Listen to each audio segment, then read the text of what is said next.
For Chen, a best-selling author and expert on the mysteries of adventurers and dungeons, it all starts personally in the summer of 2022. One fine morning, Chen Hai wakes up at home and discovers an entrance to a dungeon opposite his bed. Since 2012, mysterious portals have been appearing all over the world. Competition for portal exploration has led to unrest, and the dungeons are not controlled. The government has set 5 rules.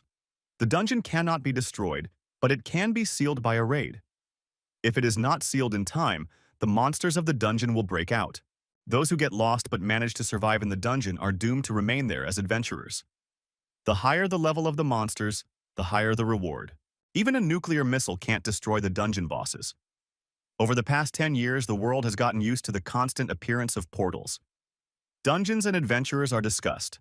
A Canadian publication published a study that for every 20,000 people there is one adventurer, of which there are about 35,000 in the world with a fortune of $20 million. One adventurer confirmed in an interview that his business had brought in more than $500 million in 3 years. But he kept quiet about the hundreds of corpses behind it. However, Chen knows that this man made his fortune from the blood of low and mid-level adventurers and ordinary people who got lost in the portals. Hai knows that 5 years ago the mortality rate when entering the dungeon was 50%. He needed the money, but the risk was high. If a citizen hands over a portal to the Adventurers Guild, they will be rewarded with some special item from the rare treasures. News reports of cases of portal coordinates being resold, often involving murder and the threat of arrest. Of course, this does not mean that Chen will definitely come across a dishonest guild representative. But the portal will be used 10 times for cleaning. The guy will be followed to prevent him from selling the items he received as a reward, and there is a high risk of becoming a victim of an accident during the cleanup. But simply leaving the portal is also not an option, because after the term expires, monsters will pour out of it, and for that, they can get up to 20 years. Hai checks the size classification. It turns out it's a level 2 entry with 80% survival. The courier delivery arrives in 2 days. The courier asks if Chen has found the portal, since he ordered chainmail. The guy allegedly just likes to play war games, and he broke his previous chainmail. For ordinary people, becoming an adventurer is a dream. But the courier's direct question made Chen wary. He changes his glasses for contact lenses and begins unpacking. The chainmail is a bit heavy for the unaccustomed. It presses a little in the chest. But it looks harmonious with the axe bought in the fire equipment store. The chainmail does not interfere with free movement. Chen enters the portal, and he finds himself in the forest. The guy expects that the first opponents will be werewolves, so the chainmail will come in handy. Once a newbie enters the portal, the adventurer panel is activated. Normal people have stats around 10, weak people have 8, and outstanding people have 14. Chen's panel shows dexterity and strength as 9, perception and constitution as 10, charisma as 11, and intelligence as 16. He is a level 1 novice and has no nickname. The guy is quite happy with his stats, especially his intelligence level. The system reports on the murloc hunting season. Kai is outraged. He is allergic to water reptiles. But nevertheless, he sets up an ambush. The first enemy does not keep you waiting long. Murloc dodges the attack and muses that the captain was right. Adventurers are entering the forest. The guy is having a hard time dealing with the enemy. The window informs him that he has leveled up to 2 and that he has a nickname. I'm 50-50 with the Murlocs, which seems offensive. Hai is coming home. Chen was incredibly tired, because for the first time in 6 months, he had torn himself away from the sofa. But then a panel appears in front of him with a message that the adventurer has left the dungeon. The settlement begins. There are still 9 trials left, 26 days until the reset. As a reward, the guy gets a standard thermos that can condense 500 grams of clean water per day with the possibility of improvement. The object seems like absolutely useless junk to Chen. The next day, Hai starts with a trip to the sports club, where his assistant Anya meets him and takes him to the VIP room to see the trainer. Chen never expected that in his small town, there would be a body-shaping coach for aspiring adventurers to increase their stats. The training will take up almost all of the book's royalties, but the guy decided that the improvement in his performance was worth it. Anya clarifies that he had never done fitness before. At the same time, the assistant asks whether the new client has already become an adventurer, since he is ready to go to such expense. Hai explains that he wants to hire the best coach for his goal. The guy expects to see a huge muscle man, but in the room there is just a young man with a pretty face. Here, a mountain of muscles grows above him. Trainer Jean of AAA rank. 5 push-ups with a 30-kilogram barbell are barely possible for Chen. Jean considers the result to be extremely weak. The weight needs to be increased to 35 kilograms.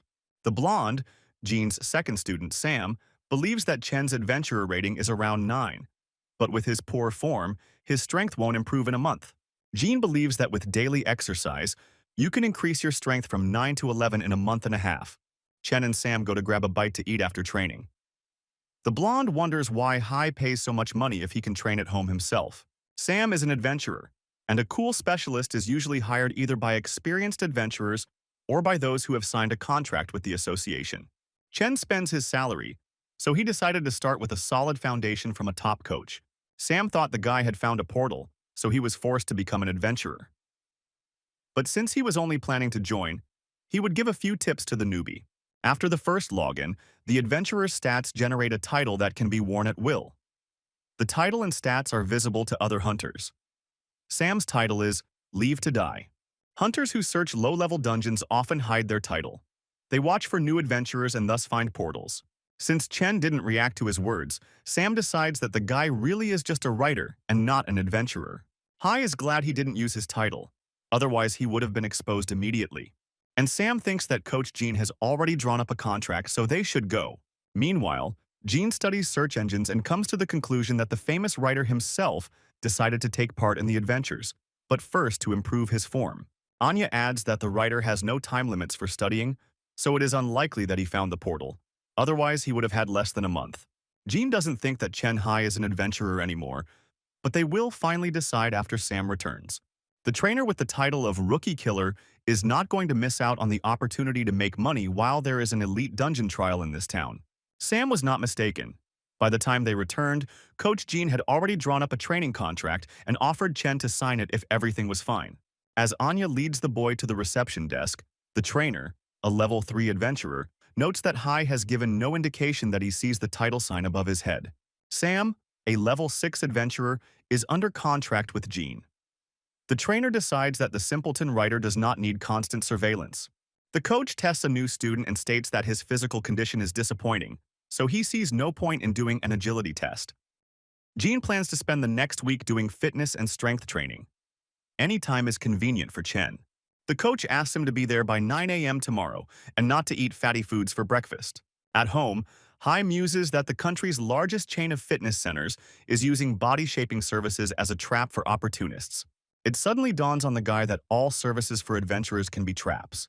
He is pleased that he figured out how to order weapons and chainmail from different stores.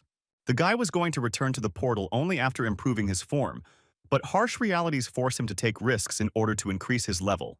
This time you need to get a couple of Murloc eyeballs to get out. Chen decides to cheat and rushes to the corpse of the Murloc killed yesterday.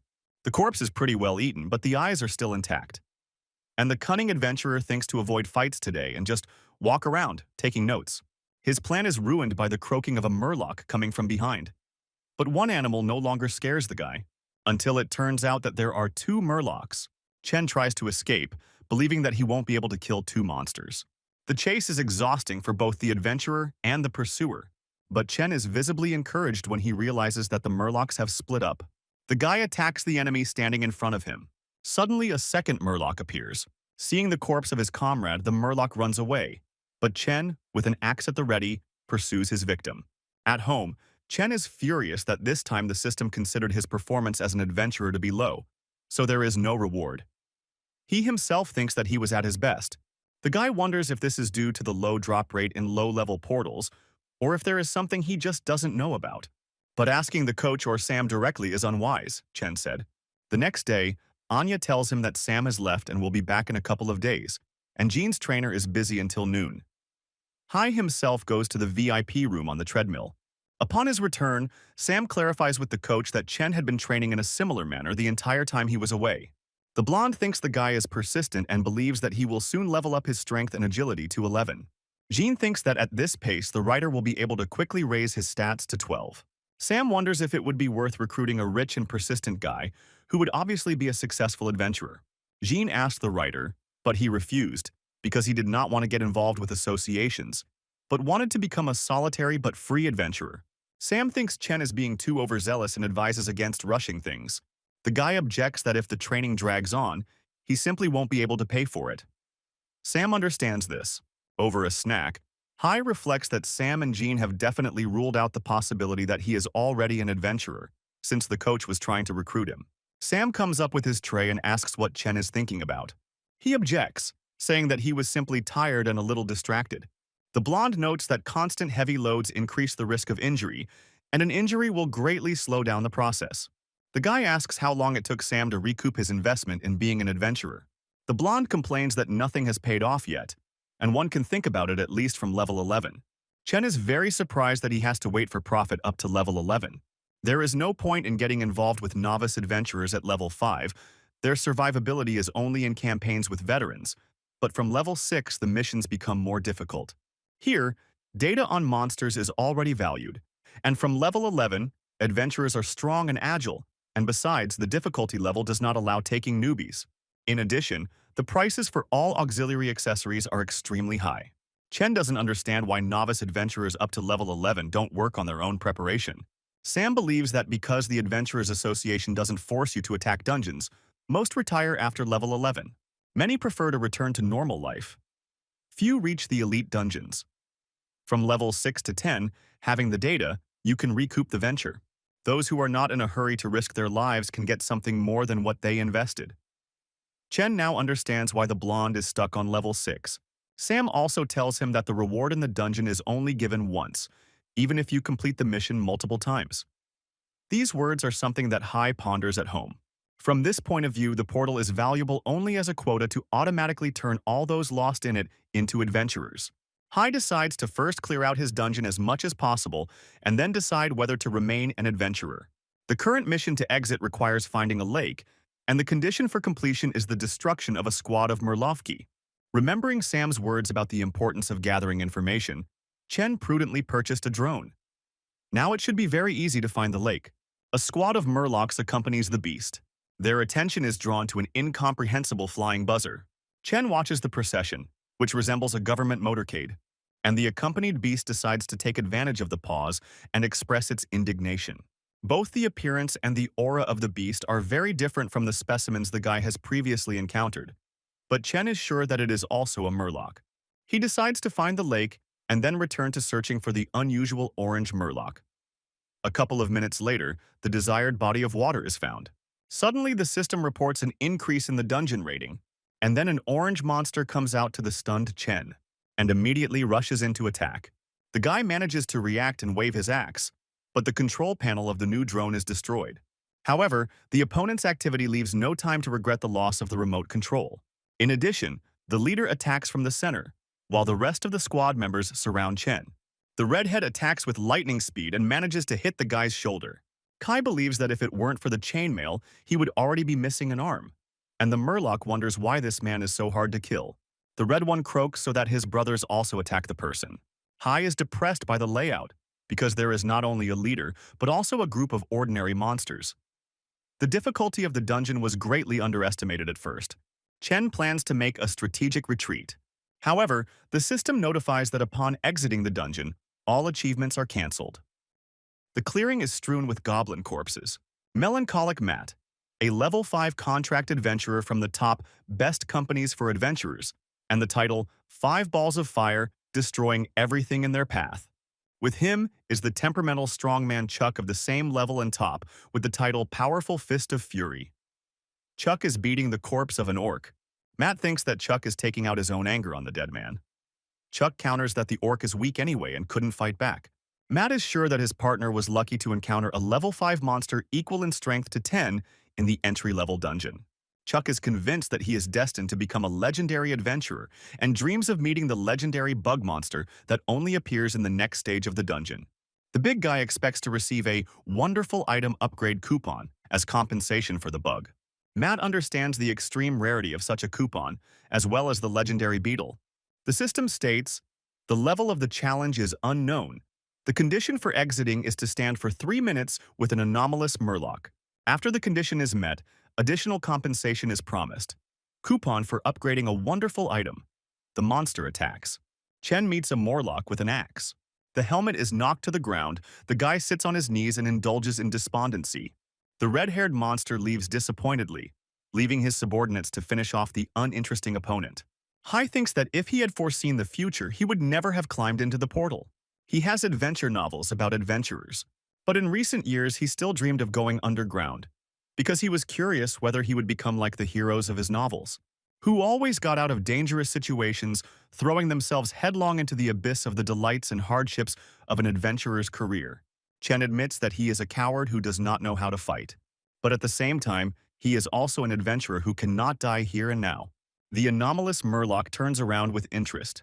During the fight, Chen looks at his stats. The system gives him a new title, One-on-One Murloc Fighter, and the guy uses that title. The title's effect automatically detects the closest, strongest Murloc, and the bearer gains its perception, strength, and agility. The title gives Chen +6 perception, +8 agility, and +1 strength. The guy feels his body stronger and lighter. It seems to him that the Murlocs have begun to move more slowly. Apparently, his vision has also become better. Now Hai is confident that he can deal with the monsters. 4 creatures lay down under the stunned gaze of the red-haired Morlock. Chen heads towards the leader, who yells that the man only dealt with a few of his low-level minions. The guy understands that the redhead's agility, speed, and strength are extraordinary. Even chainmail does not even the odds. Hai throws away his axe, and he takes up the trophy spear. The leader attacks directly using his extreme speed. Chen does not wear a helmet, so that the lack of protection will attract the creature. The guy plans to use his only chance to seriously injure his opponent. Chen isn't even sure he can survive, but he's trying his best. The opponents exchange blows. The guy falls to the ground. The red-haired Morlock croaks wildly and furiously tugs at the shaft of the spear that has pierced him through and through. The dying monster's last thought was that this was a nightmare. He was wounded by a weak little man. The system reports the death of the anomalous Murloc. Mission accomplished. The behavior of a newbie who is not afraid of death is incredible. A new title, Escaped Death, and a coupon for upgrading an item are given. Hint: use the coupon on the thermos to solve the problem. Chen applies the coupon to the thermos, and the next moment, a magic potion of blood restoration stands in front of him. From now on, such a potion with a random flavor will be produced daily. The first thing Hai does is taste his reward, and he acknowledges the incredibly refreshing taste of the drink. After a couple of minutes, the guy can already sit down.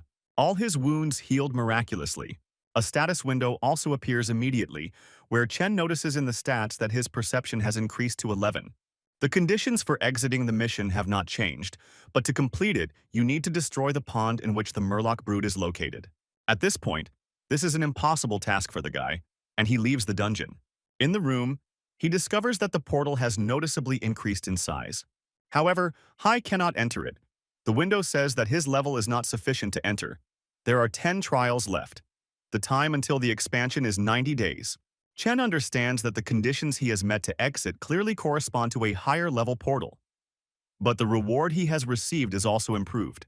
Window, due to the lack of work for the adventurer, suggests applying the transfer certificate to the hidden profession following death. Hai agrees. Immediately, the window loads the change of profession. Something strange happens.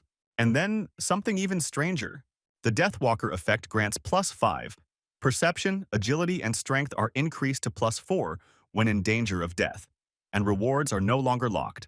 Now perception is +16, and Chen can easily imagine every corner of the room with his eyes closed. He is afraid to imagine what it would be like to see the world with perception +20.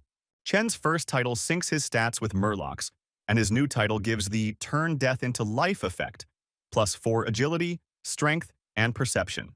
Now the extreme situation adds +8 to the guy's stats in total due to his profession and title. And the recovery potion will return you to shape. You can train without sparing your overstrained muscles.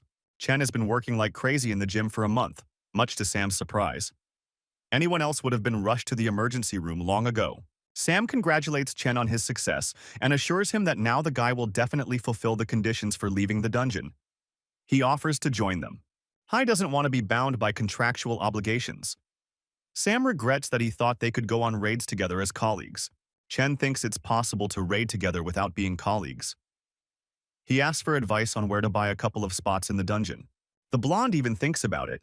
Sam recommends contacting the General Alliance, which is the largest general group on the black market. Selling dungeon spots is a risk for the buyer, that the seller will run away with the money, and for the seller, who is afraid that a veteran will pretend to be a newbie. The alliance ensures contact between the seller and the buyer, although it charges a huge commission. After studying all the available ads, Chen stops at one where a non-specialized alliance gives a guarantee for a raid for 8 people. In 2 days, Hai, who corresponded under the nickname The City Dweller Who Loves to Write, is waiting for a meeting at the agreed place. A salesman with the nickname Old Driver runs up to him. It is clear that the rest of the raid members have already gathered. The seller asks to hurry. All that remains is to sign the contracts, and then we can go to the dungeon. The contractor of the non-specialized alliance explains that the seller will receive the money after the adventurers leave the dungeon. After signing, the seller cannot harm the buyer, and the buyer has no right to disclose the coordinates of the entrance to the dungeon. The contractor announces the contract is in effect. The members of the upcoming raid notice that the alliance seal is glowing on their hand. The contractor reports that he has completed his work, and he leaves, expressing hope for future cooperation. The seller applauds him and asks the group to follow him to the portal. The entrance to the dungeon is located at an abandoned construction site. The seller offers to enter the 4th-level dungeon, the Witch's Forest, one by one. A friend meets the seller behind the portal. They think that the newcomers seem to be good. Chen is surprised that there were originally 2 organizers of the raid. The seller asks everyone to say out loud, "Status window," which will immediately appear in front of the newcomers, where they can find all the information and details. The seller's partner asks to inform what the conditions are for each person to exit, so that the groups can be sorted. Chen's exit condition is hearing the Banshee's voice, and his completion condition is killing the Banshee. Hai is immediately wary because there was no Banshee in the list of dungeons for newbies. There are only 2 explanations for this.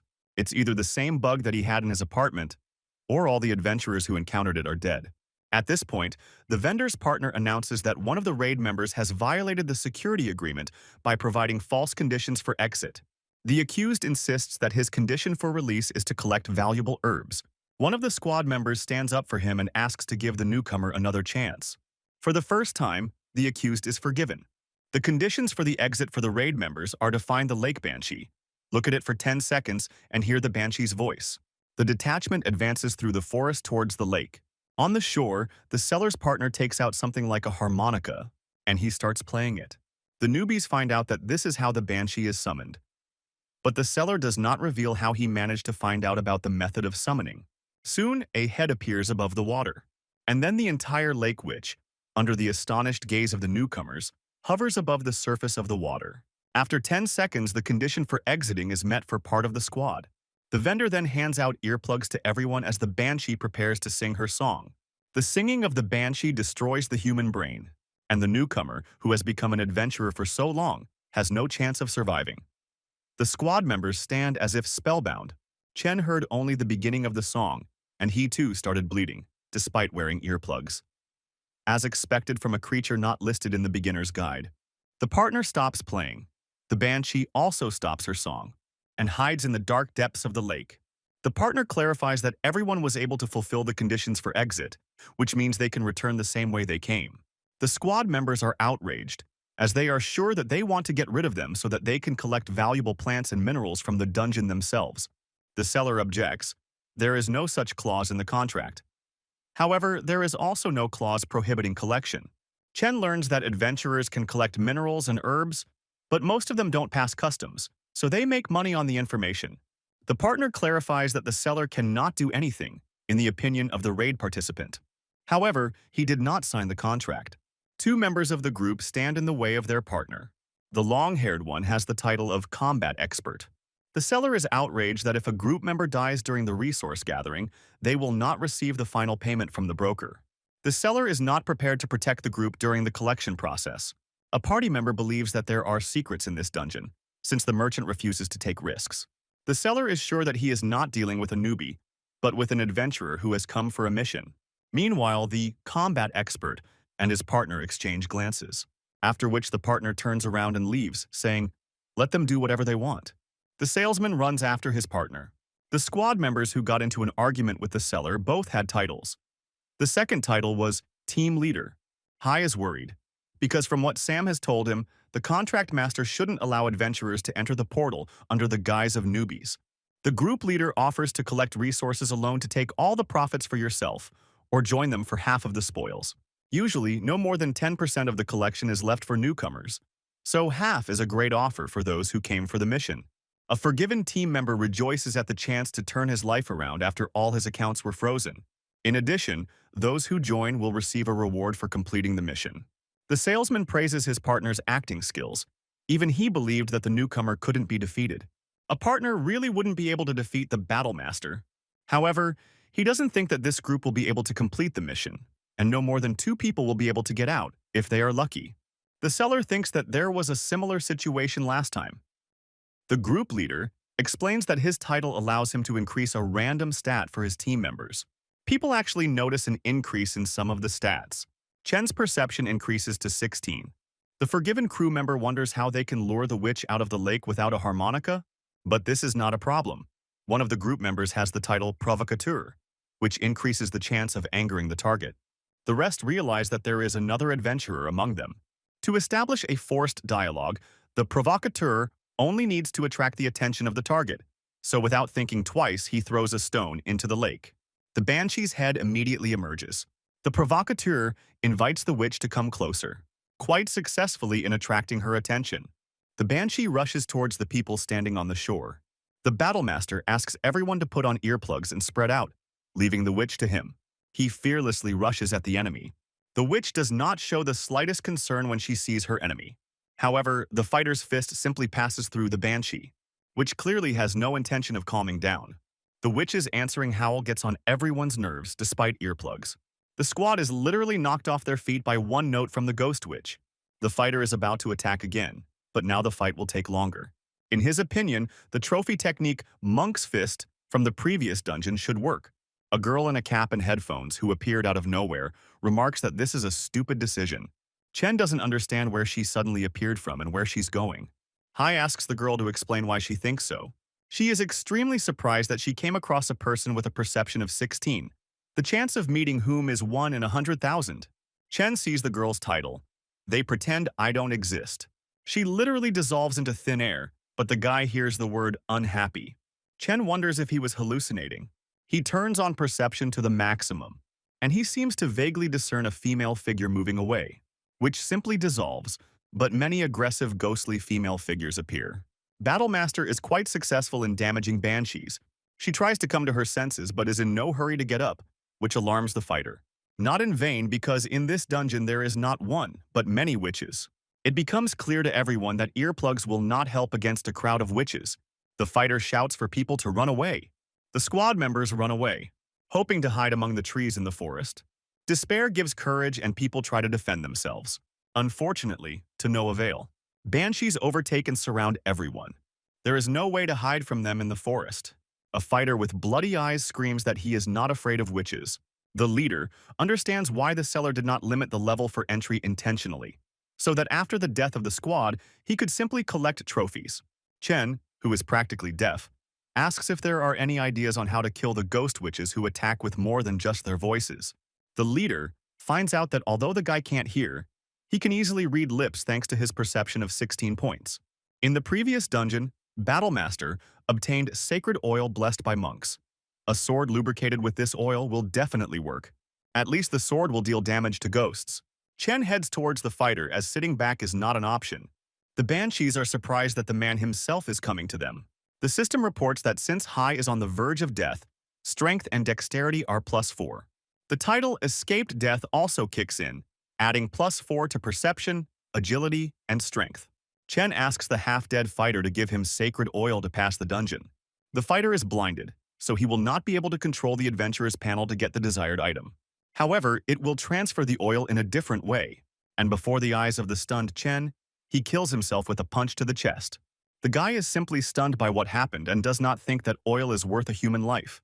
He takes the magic item and pours oil blessed by the monks onto the sword. The ghost witches clearly sense something and show wary concern.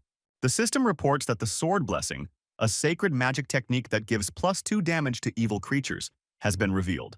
The banshee is clearly not happy. Chen gets down to business. The seller and his partner are waiting for survivors at the portal. A mysterious girl in a cap appears. The seller seems to notice something, but his partner claims that he imagined it. The girl realizes that the merchant and his partner are using the unsuitable dungeons as traps, luring adventurers there to their deaths. The survivors are killed and the spoils are simply raked in. The girl tells her employer that there are problems with the dungeon where his son died, and that a carrion vulture sold the place there, and an investigation has been conducted. Chen beats the banshees, who are literally erased by the sword before his eyes. As a result, the guy is powerless. And if there had been a little more witches, it is unlikely that even a recovery potion would have helped him. A notification arrives that the dance of death he performed with the banshee was so beautiful that he was rewarded with the gift of immunity to death at the hands of the undead. The mission is complete, so it is suggested to close the dungeon. New titles, Spirit Killer, Wolf in Sheep's Clothing, Lone Wolf, are received. Also received exclusive hidden skills, One Step, One Kill, and Dance with Death. In addition, the equipment scroll and its converter. A rare box containing the voice of a banshee is also given. The difficulty of the dungeon corresponds to the reward. Here the leader wonders why it's so quiet. The guy has forgotten about the surviving member of the squad. Chen reports that everyone else is dead. The leader understands that the guy is not the first time in the dungeon. He offers to keep each other's secrets. Hai believes that the dead keep secrets even better. The leader suggests taking the bureau contract related to this dungeon's mission as a backup. In addition, he can distract attention at the exit from the portal, where the seller and his partner are definitely waiting for the survivors. When Chen comes out with the wounded man, the portal starts to collapse behind him. The seller can't believe his eyes, which means the dungeon has been cleared. The partner screams in disbelief, and at that very moment Chen attacks with lightning speed. The seller receives his just retribution before the eyes of his astonished partner. Hai tries out Dance with Death, which triples damage dealt during danger. One Step predicts the enemy's next move. The guy declares that the weak member of the couple is finished, and he asks if his partner intends to avenge his comrade's death.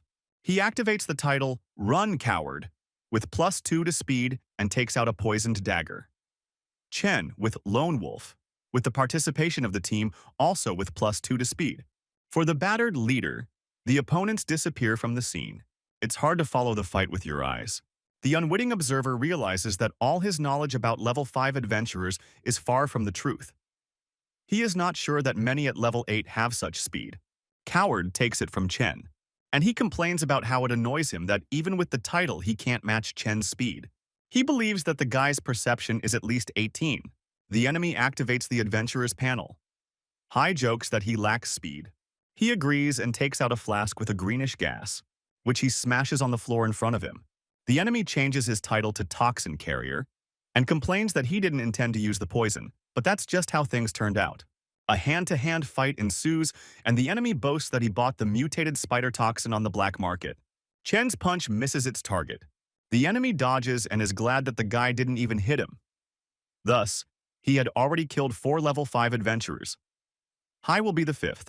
This poison is given for leaving the level 7 Spider Lair dungeon and greatly reduces stamina, strength, and speed. In addition, the bearer of the title Toxin Carrier has poisonous blood, sweat, skin, and breath. The leader is horrified by the villain's evil tactics, which even his fallen comrade could not cope with. However, Chen is absolutely calm. The guy makes sure that the poison damage is neutralized and activates Dance with Death. The villain can't believe his eyes, and Hai already puts his sword to him. Even when he loses, he can't accept that someone has such speed. He is sure that the guy is just a lone wolf, while he has killed many level 5 adventurers. Chen explains that sitting in comfort will never allow one to see the landscape that opens up to one walking on the edge between death and life. That's why his opponent accumulates strength by hunting weaker opponents. Hai is confident that for those who were on the brink, death is not the only way out. The leader is shocked, because before his eyes the guy defeated an incredibly strong adventurer. However, there is clearly no point in expanding on this topic. At the hospital, Chen is surprised by Sam's visit. He says that his first trip into the dungeon introduced him to monsters immune to physical attacks and scavengers at the exit. For this, Chen received the title Death Incarnate. Sam advises not to tell others about your titles, as adventurers are not only threatened by monsters. Sam is aware that the owner of the Banshee dungeon was declared dead by the surviving adventurers, but he does not believe that Hai pulled it off alone. The blonde reminds him that the coach will return at the end of the month, and Chen should resume training after being discharged to move on to the next stage. Previously, on the neighboring bed lay a leader, who realized that he would not become a legendary strategist. 1 to 5 levels were his limit, so it was better to retire. However, the ruthless guy has potential. Up to level 10, the Lone Wolf title gives a lot of bonuses, but at levels 11 to 15, this is not enough. A legendary adventurer should have his own team by level 10 to avoid getting stuck at levels 11 to 15 and getting banned. The guy had never even thought about his own team before. A mysterious girl in a cap meets her employer in a cafe. The rich man Vanya shows her a photo of the survivors, one of whom avenged the death of his son by killing the scavengers. He wonders who did it, in the girl's opinion. She points to Chen's photo without thinking. A new portal to the dungeon is formed in the hospital morgue, and a countdown timer appears. The next day, Hai goes out to get some air on a bench. A couple of level 5 adventurers from one company approach him and clarify that it was he who visited the Banshee Forest. They are interested in the drop the guy received. Hai states that nothing is for sale. The impudent guys laugh in response and demand that he give back everything he got in the forest, otherwise the guy will regret it. Then a nurse appears and yells at them to get out and not to dare disturb the patients. With dissatisfied faces, they leave the hospital grounds. The formidable nurse asks to tell her right away if this couple bothers her. She has a level 10 brother. They will be afraid to go to her. Hi, thanks. Suddenly the nurse grabs him by the hands and says that she should thank the guy. With streams of tears and snot, she explains that her friend died in that dungeon, and Chen took revenge on the bastards for his death, for which she and her friend's family are very grateful. The countdown timer reaches 0. The hospital building and its surrounding area find themselves at the epicenter. Before the guy's eyes, the nurse disappears into the portal. The guy believes that the phenomenon of people being captured after the dungeon rampage is happening. And then he starts teleporting himself. Chen falls hard to the ground. 20 patients and staff find themselves in a level 5 cemetery. The exit condition is to kill 100 skeleton soldiers. A special condition is to survive for 1 hour. The nurse reassures the people that they are trapped in a low-level dungeon, and everyone needs to open the adventurer panel and confirm the mission. The manager of the city's Adventurers Association, Dan Zhou, went to see the dentist, but found himself in a dungeon. His office is in turmoil because 20 people have disappeared along with their boss. Recruiting manager Sean Lee, a level 9 adventurer, confirms that Dan is also in the dungeon. The hospital grounds are fenced off and a crowd gathers around. Arriving at the scene, Sean finds out that 3 adventurers and 17 civilians are missing. The entrance to the dungeon has been discovered. Most people in the dungeon have a mission to kill 10 skeletons and survive for an hour. The 2 adventurers who were hitting on Chen are also here, but their mission difficulty is a little higher. They decide to postpone the showdown with the guy. There are a lot of people here now. Hai reports that the dungeon is very dangerous and advises everyone to pick up weapons and split into groups of 3 to 5 people to fulfill the exit conditions. Some don't want to get out of here any faster and are indignant that Chen is giving orders. Does he want to rake in the treasures himself? The guy insists on great danger. The nurse supports Chen, who has just returned from a dangerous dungeon and dealt with the scavengers. The people are outraged that the youth will unite among themselves, and the old people will not be able to fulfill the mission. It is better for everyone to stick together. Dan incites the crowd to force experienced idiot adventurers to protect him. Chen asks the nurse to follow him. Dan is not happy with this arrangement, and he screams at who allowed an experienced guy to leave and not protect all the people. Hai is not officially an adventurer, so he is not responsible for anyone, and he will easily break Dan's leg and leave him to fight for his own life. After this, Chen and the nurse walk away. The couple follows them and advises everyone else to fulfill the exit conditions and leave quickly. There is panic at the portal. There is a countdown timer at the entrance.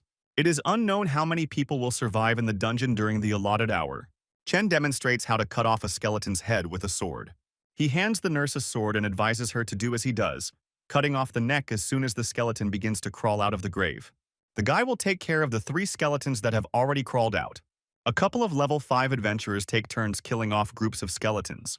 Chen has the title Undead Slayer, with Charisma -2, Damage +2. Skeletons stop crawling out.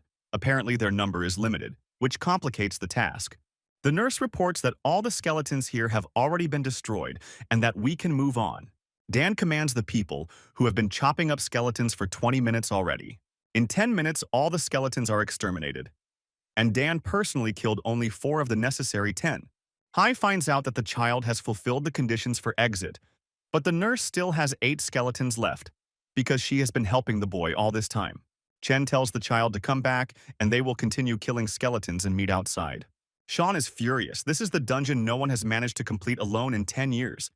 It's huge, and almost everyone there is a newbie. This dungeon has a special mechanism called Grave of the Experienced Fighter. For beginners, the difficulty is 1/10 of the adventurer mission difficulty. After the newbies complete the exit conditions and leave the dungeon, an incredibly strong boss enters the game and hunts the adventurers. Once the first participant leaves the dungeon, the race for survival begins for the remaining participants. If anyone makes it out at all this time, the child says goodbye to the kind adventurer uncle and the nurse. They wave back at him. Chen plans to kill the skeletons for the nurse to fulfill her release conditions and then meet outside. Sean and the Adventurers Association staff stand in anticipation as someone completes the mission and emerges from the portal. This is a child. The system informs everyone remaining that the adventurer has left the graveyard dungeon.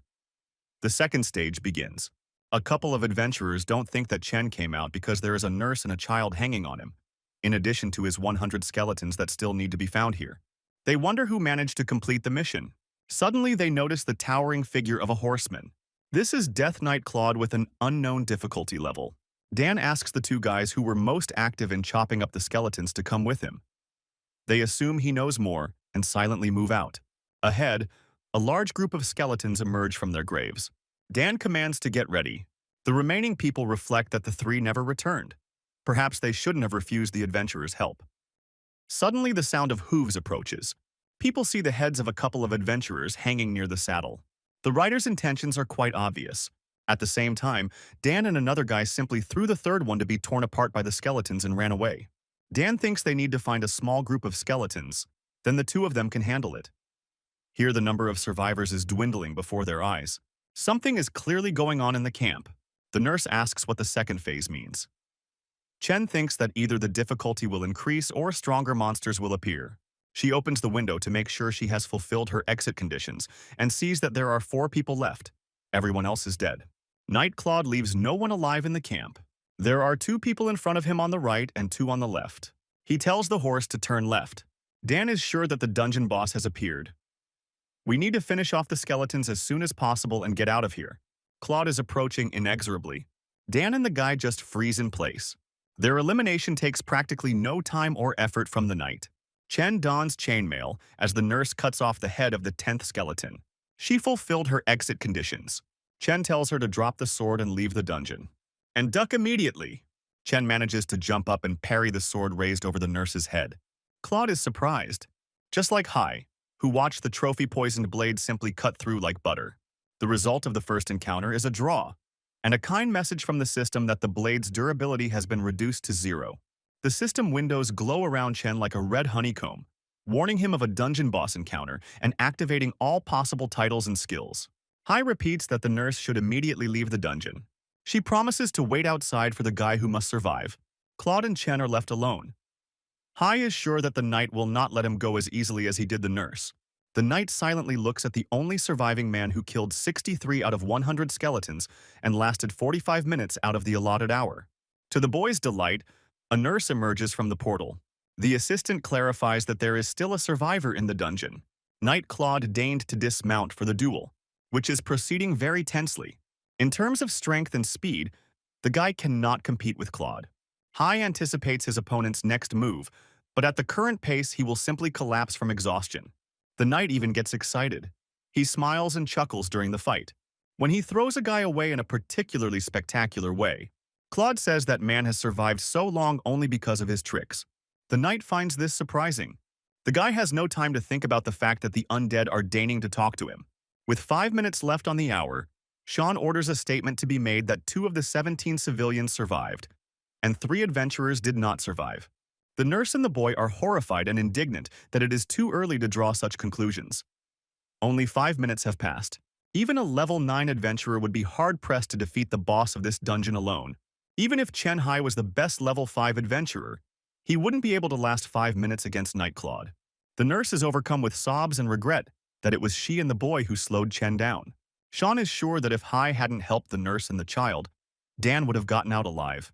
The algorithm of actions in such situations is prescribed in the association's internal manuals. After all the people who were sucked in have died, the portal will close within half an hour to reappear in a random location. Sean goes off to smoke, allowing the rest of us to wait for the outcome if they are interested. Chen hangs on the knight's spear. Claude admits that the guy is good. He throws the opponent to the ground, and he promises to look forward to when he turns into a ghost and joins him. A portal opens in front of the boss, in which both the knight and his steed disappear. Chen is glad that his plan worked. It activates the death gift, "The Dead Can't Kill Me," which is immunity to death at the hands of the undead. Claude is transported through a portal to a dungeon of an unknown level, the Kingdom of the Lord of Bones. A legendary level 16 creature, Harbinger of Night, lands in front of him. The Harbinger is surprised to see Claude here, who was sent to the cemetery. The knight encountered a newbie adventurer, who would be extremely wasteful to make a simple skeleton. So he goes to ask the ruler to give him the crown of the Black Knight to put the guy in reserve. The Harbinger is surprised because Graveyard is for level 5, not beginners. Apparently, Claude is confident that the guy will become a legend. Chen tries to catch his breath, realizing that if the undead hadn't gone, he wouldn't have had a chance even with an extra life. The exit condition is met, but Hai won't be able to exit without the quest with the 100 skeletons. He decides to hurry before the writer realizes that the guy is still alive. Half an hour later, the nurse and the boy, still staring at the portal, rejoice that Chen is still alive and fighting. The assistant runs to report to the boss. He nervously smokes on the stairs, thinking that since Dan Zhou died in the dungeon, his sister will definitely blame the survivors for everything. A scandal is inevitable. An assistant comes running with a message that time has long since expired, but the portal does not close. Chen is the only one who survived in Claude's hands, albeit due to the gift. New titles are given: Miracle Survivor, Adaptable, Battle with the Legend, and Undead Overdose. And also the hidden skills exclusive Fake Death and Heroic Knight badge. Hai receives the epic wonder item Claude's Knight Helmet and the rare Sword and Flute of Terror, along with a rare item upgrade coupon. There is also a written invitation to a dinner party from the Lord of Bones. Chen wonders where Knight Claude came from in the level 5 cemetery. Sean explains that an open portal means the adventurer has completed the exit condition, but not the mission. Or it's an upgraded dungeon. The nurse and the boy are sure that the first option is the one. Sean claims it's impossible. The World Adventurers Association has long since declared the cemetery impossible to traverse. Then a boy yells that someone is coming out. The nurse greets Chen enthusiastically, who is surprised that they are still waiting for him. Sean is shocked. Sean Lee can't believe that an unknown guy cleared out the dungeon single-handedly. The Dark Castle of the Lord of Bones. Claude greets the king. The Lord of Bones notes that the clone first expressed a desire to meet him after being sent to the graveyard. In the conference room, Sean Lee reports that Chen is the first person in the world to clear the graveyard. The association secretary takes minutes. The government will be interested in such an achievement. It will attract a flow of people and finances. Sean invites such a talent to join their association. The nurse and the boy are waiting for Chen in the hallway. The boy is worried that they might want to deprive the boy of the award. The nurse thinks it is unlikely. Sean states that he is not interested in the loot from the level 5 dungeon. For the boy, this is not an argument. Perhaps Sean's relatives need such loot. Chen reassures the boy that he was delayed because they were discussing his joining the association. The boy can't believe that Hai wants to work for the government. The kid is sure that such a strong adventurer can provide for himself, like the hero of the novel The Immortal Adventurer, and not obey other people's rules. In the cafe, Chen announces that he is the author of this novel. The boy is delighted, but the nurse is sad and does not eat. She asks Chen not to join the association. According to her brother, most of the people who joined the association regret it greatly. Unfortunately, she doesn't know the reason why her fellow adventurers consider membership in the association a huge mistake. Chen thinks about her words and thanks her for her concern. The nurse showers the guy with thanks in return. Sean Lee's wife, Anya, the sister of Dan, who died in the dungeon, throws a tantrum in her husband's office, breaking dishes. Anya reminds us that it was only thanks to her, the daughter of the legendary deceased adventurer Mitya Zhou, that her husband took his position. Sean remembers everything and assures that if Chen signs the contract, then upon reaching level 15, she knows what awaits him. Anya screams that this is too long to wait. Sean understands and promises to just get rid of the guy. Under the nickname I Don't Know Etiquette, Sean leaks information about Chen's single-handed clearing of the cemetery to hacker Juan, not for free. He assures Anya that adventurers of levels 6 to 10 are short of resources. They will be very interested in this. They will rush from all the nearby provinces to search for Chen. A-rank wanted criminal and level 7 adventurer Yun Gao receives a message from hacker Huang. Sean calls Chen to say that his data will be entered into the system in 3 days and offers to provide housing, because the guy is from another city. Hai refuses. He needs to go home, and in a couple of days he will come again. Sean says goodbye until they meet in 3 days and thinks it's unlikely the guy will be alive by then. Chen had only been away from home for a couple of days, and the entrance to the dungeon had become even larger. The system states that if the level is less than 6, it is impossible to enter. Hai is level 5, meaning he needs to complete 1 or 2 level 5 dungeons to get to level 6. Last time he saw an advertisement for recruitment for a level 5 dungeon in his city. The ad is still active. Chen is interested in the recruitment conditions. Requires level 5 dungeon clearing experience, a combat role or team title, and a temporary contract. Payment after exit 3-to-1 according to the amount of the contribution at the rate of gold moment on the black market. Guarantee of the absence of scavengers and support of the association. Chen calls Sam, who explains that black market gold coins are a popular currency. These coins are common in dungeons starting at level 10. However, Sam doesn't know what exactly the coins are useful for in high-level dungeons. He asked the trainer, but he didn't tell him. You can get coins by selling some of the drops. Sam offers to take the guy to the local ghost market. Chen thanks him.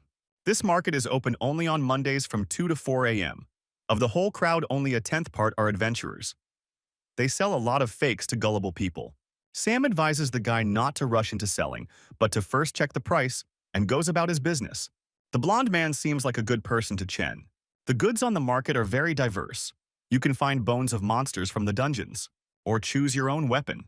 A nondescript buyer sits with an advert for buying drops from low-level dungeons with female subjects. Just about banshees. Chen has a sword anointed with blessed oil and a harmonica. The buyer wants to look at the goods first. He is ready to give 6 gold coins for the accordion. The sword as a sacred attribute interests him, and he is ready to pay 8 coins for it. Chen and the buyer add each other as friends to facilitate future transactions. A satisfied Hai goes home. Even more pleased was Yun Gao, who acted as a buyer. Level 5. Goblin Crypt dungeon owner Sid welcomes old and new friends who have gathered in the park for a raid. Everyone who signed up showed up, except for the guy from 4 Cs for home, who they waited for over an hour for. Sid introduces Lena, an adventurer from the association. A trio of veterans who are not new to Sid. They joke that Lena looks like she's been dipped in ink. Property operator Mr. Wang, the sponsor of the operation. A citizen who loves to write. And, today I am also lazy, with a level above 3. Chen is annoyed that the dungeon owners all like to set a meeting in the park. Sid calls everyone to the car and offers to take water and a snack for the road. Yun Gao, who signed up under the nickname 4 Cs for home, confirmed the suspicion that Chen used the coins to buy a ticket to a low-level dungeon. The group sets off on their journey. You have to walk to the entrance, which doesn't exactly excite Mr. Wang. The veteran clarifies that the entrance to the forest was not discovered by Sid, but by a local resident who sold it. The veteran is surprised that someone would trade the opportunity to clear a dungeon for money. The crypt is not easy for newbies to clear, and the guy who sold it was the only survivor of an attempt to clear it. Sid is annoyed that veterans are going with him more than once, but they still doubt him. Lena confirms that the color, size, and shape of the portal correspond to level 5. Sid assigns Chen and I'm lazy today too to protect Mr. Wang. The girl clarifies that her escape mission will also be carried out during the raid and does not object to protection, just like Chen. In the dungeon, Sid explains that the main task is to find the Goblin Crypt, and for adventurers of levels 4 to 5, the goal is to kill a specified number of goblins. Sid asks everyone to let Chen and the girl do their missions first when confronted by the goblins, since they will be protecting Mr. Wang. Everyone agrees. Chen has a task to fight the Goblin Warriors, and the condition for leaving is to participate in killing the Goblin Warriors. 2 hours later, 3 veterans offer Chen to join in killing common goblins, but he thanks them and declines. To the sweating Mr. Wang, the goblins don't seem strong. The veteran explains that these are ordinary monsters. Difficult bosses will hide inside the crypt. 3 to 5 veterans are needed to kill them. Near the crypt, Mr. Wang clarifies that if there are simple goblins inside, they are not difficult to kill. There is usually 1 goblin warrior per crypt. Inside, something unknown with glowing eyes and a goblin warrior are waiting for the fun to begin. The crypt is full of regular goblins that attack in groups. There are no difficulties in repelling these attacks. Lena is concerned about the abnormal number of goblins. They have repelled 4 attacks since entering the crypt. At this time, today I'm lazy too, wonders why Mr. Wang, having a lot of money, decided to become an adventurer when he could simply sponsor raids. Mr. Wang wants to lose weight. All the adventurers he knew told him that their meditative practices do not require physical effort, but make you stronger and slimmer. And he decided that meditative training for adventurers was the best option for someone who had a lot of money but no time for physical training. The girl doesn't understand the rich man's logic. Chen appears, dressed in chainmail. Mr. Wang is delighted with the chainmail. "Today I'm lazy too," clarifies that Hai dresses like this every time he goes underground. And last time he would have definitely died without protection. The veterans deal with another wave of common goblins. The next attack will be taken by Sid and Lena in turn. "Today I'm lazy too," explains that the less effort you put into the dungeon, the more points you get for completing the task. In her opinion, Chen is no different from a beginner, since all his equipment is basic level. After 10 minutes of moving deeper into the crypt, the squad finds itself in front of 3 forks. Although at level 5 there should be 2. Lena explains that in one of the 50 low-level dungeons, the difficulty is actually much higher than expected. This is called a bug. There are 3 types of bugs: increasing boss strength, increasing the number of bosses, and increasing the number of mobs. It looks like they have the third option here. Mr. Wang points out that in that case, there will be even more mobs ahead of them, and suggests that they go back. Sid believes that they don't have to kill all the goblins, they just need to find and kill the boss before the regular goblins notice them, like in a simple mission. "Today I'm also lazy." I'm sure that the boss's strength has also changed. Going to him without information is suicide, although the rewards for bugs are higher than usual. Lena knows that the reward depends on how big the difference is between the actual and the stated. But adventurers of levels 14 to 15 are happy with such raids. Chen offers to vote whether to stay or go back. So they do. "I'm lazy today too." And Mr. Wang, who refuses to take the money back, leave. The girl doesn't even wait for Mr. Wang to say goodbye, but he quickly rushes to catch up with her. Sid wants to go left, Veteran wants to go right. They decide to play rock, paper, scissors, and if it's a tie, they go straight. Sid wins. The squad will go to the left tunnel. Lena asks Chen to stay low when the boss appears and just clear out the mob so they don't distract her. On the way out, Mr. Wang asks why the girl doesn't like the other members of the squad. She doesn't understand why the rich man decided that. She refused to go further because of her title, Danger Warning, which tells the owner when trouble is coming. In the crypt, the title showed her that there were 2 entities in the tunnels that were deadly to her. Apparently, this dungeon is a bug with 2 bosses. Mr. Wang doesn't understand why the girl didn't tell the others about this. If she did that, tomorrow all the black traders would know about her. As a temporary comrade, she tried to dissuade everyone, but they did not listen to her. The rich man wonders why she didn't hide it from him. The girl is sure that Mr. Wang won't sell information about her title for money.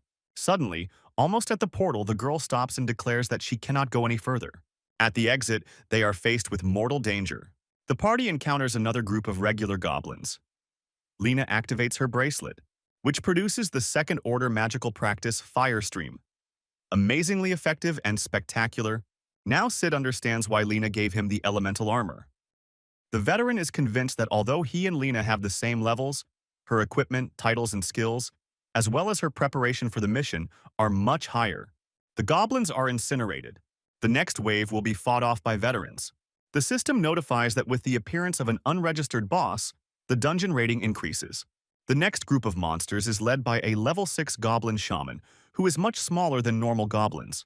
Lena warns of danger because this is not a goblin warrior but a goblin shaman. The shaman sends a squad to attack. Lena asks to finish quickly before the next wave of mobs arrives. Suddenly, a wall breaks through next to the girl. The adventurer is shocked because the goblins have not used the battle strategy before. The monster's behavior is atypical. Lena is almost ready to die. But the goblin's sword is deflected by Chen, who has arrived with the title Death Defeated. He asks the girl to run. Sid sees that Lena is having difficulties. The veteran suggests not to get distracted. Too many goblins are pressing them. Chen sends Lena to help fight off the shaman and the goblins. At first, she resists, but the guy assures her that if she stays, she will only get in the way.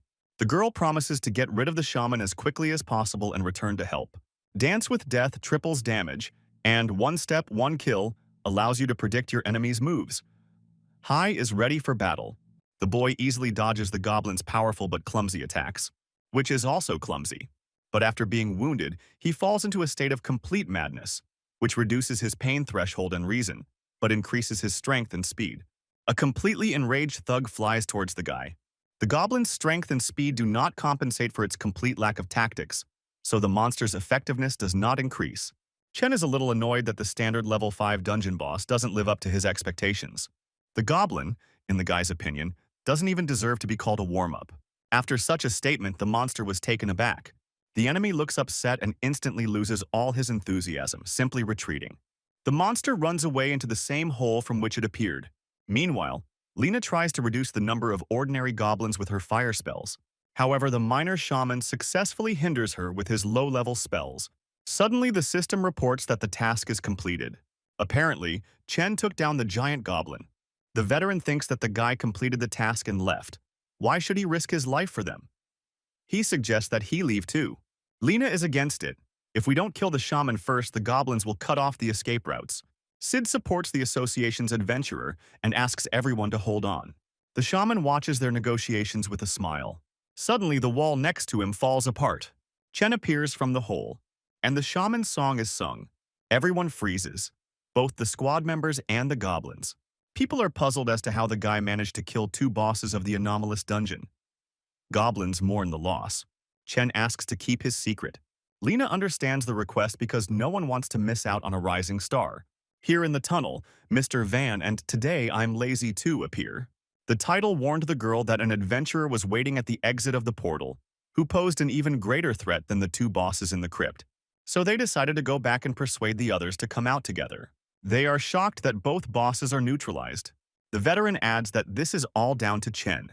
Lena finds out that the girl was warned about the 2 bosses by her title. Sid is indignant that she didn't warn them. Today I'm lazy too, she asked everyone to come back, but they didn't listen to her. Chen doesn't understand why she came back. I'm lazy today too, explains that the exit is blocked by a high-level hostile adventurer, stronger than the 2 bosses. The veteran suspects that Sid is involved. He denies it and is ready to sign an additional contract on this matter. Hai believes that the guy who failed to show up at the meeting point in the park is blocking the exit. Chen clarifies that if he activates his skills, the title will show who is stronger, the guy or the adventurer at the exit. I'm lazy today too, states that the person outside is a little stronger than Chen. Lena believes that everyone should complete their missions and then attack the external aggressor together. Yungao wonders what's keeping the group so long. He's sure that the guy who cleared the graveyard alone won't just die in the crypt. The system rewards the titles Guardian, Art of Darkness, Goblin Hunter, and the skill Life After Death. There's also a Goblin Shaman's Flute that summons a Goblin Ally, a Goblin Secret Cure, and a Goblin Encyclopedia. Chen is thinking of a strategy. With the title Wolf in Sheep's Clothing, he will move into the enemy's low visibility zone and use Art of Darkness. Then, with his professional skills, he will try to kill the enemy with 1 blow. If that doesn't work, he'll try to distract attention by attacking his comrade. The guy is completely confident in his tactics and titles, but it is still necessary to inspect the inventory. Chenu thinks the fake death skill is a good last resort. It's unlikely that the enemy is crazy enough to fight a corpse. Hai uses an upgrade coupon on Claude's legendary helmet, making it epic. The Black Knight's sword is not bad. If used on a stronger enemy, then physical fitness and agility improve. The guy decides to use the remaining coupons to improve the chainmail he bought online. The result is armor that is lighter than chainmail. Sid is impressed with Chen's gear and asks if he got any armor in this dungeon. Lena asks if the guy has finished preparing. Hai asks to wait another minute. He wants to summon a companion and uses a bone flute. The promised goblin appears, but it is so small that the benefit of a runt is questionable. Chen isn't done yet. He takes out the goblin potion and gives it to the little one. Waving the goblin shaman's banner, Chen commands the potion to be drunk. The little one obeys, and he drinks it greedily, without stopping. It immediately starts to bubble from the inside. Everyone is watching the transformation with interest. The little one turns into a boss. It seems that he himself is happy with the metamorphosis. Chen orders to take the fallen boss's clothes and weapons. No need to repeat it twice. The veteran fears that the goblin might pose a threat. Hai asks, I'm lazy today too, to check the goblin with the title. That one passes the test successfully. In front of the portal, Lena prays to the goddess of magic, then casts magical armor and the bear's endurance attribute on Chen. Hai is delighted to confirm that his physical performance has improved. Lena reminds that the buffs will only last for 1 hour. Then the adventurer buffs the goblin by +2 strength, after which she collapses without strength. Sid clarifies that she just needs to rest after such manipulations. Yungao finally sees the group coming out. Unexpectedly, a goblin warrior also follows the people. At first glance, there is no one to greet you. However, Today I'm Lazy Too shows the title that the enemy is behind the tree and there are traps all around. The group freezes in place. Then Yoon comes out from behind a tree, regretting that the group is playing detective. Chen recognizes the villain as a buyer from the market. But Lena sees that the man in front of them is much worse. He is one of the most wanted criminals. He's only level 7, but he's killed hundreds of adventurers.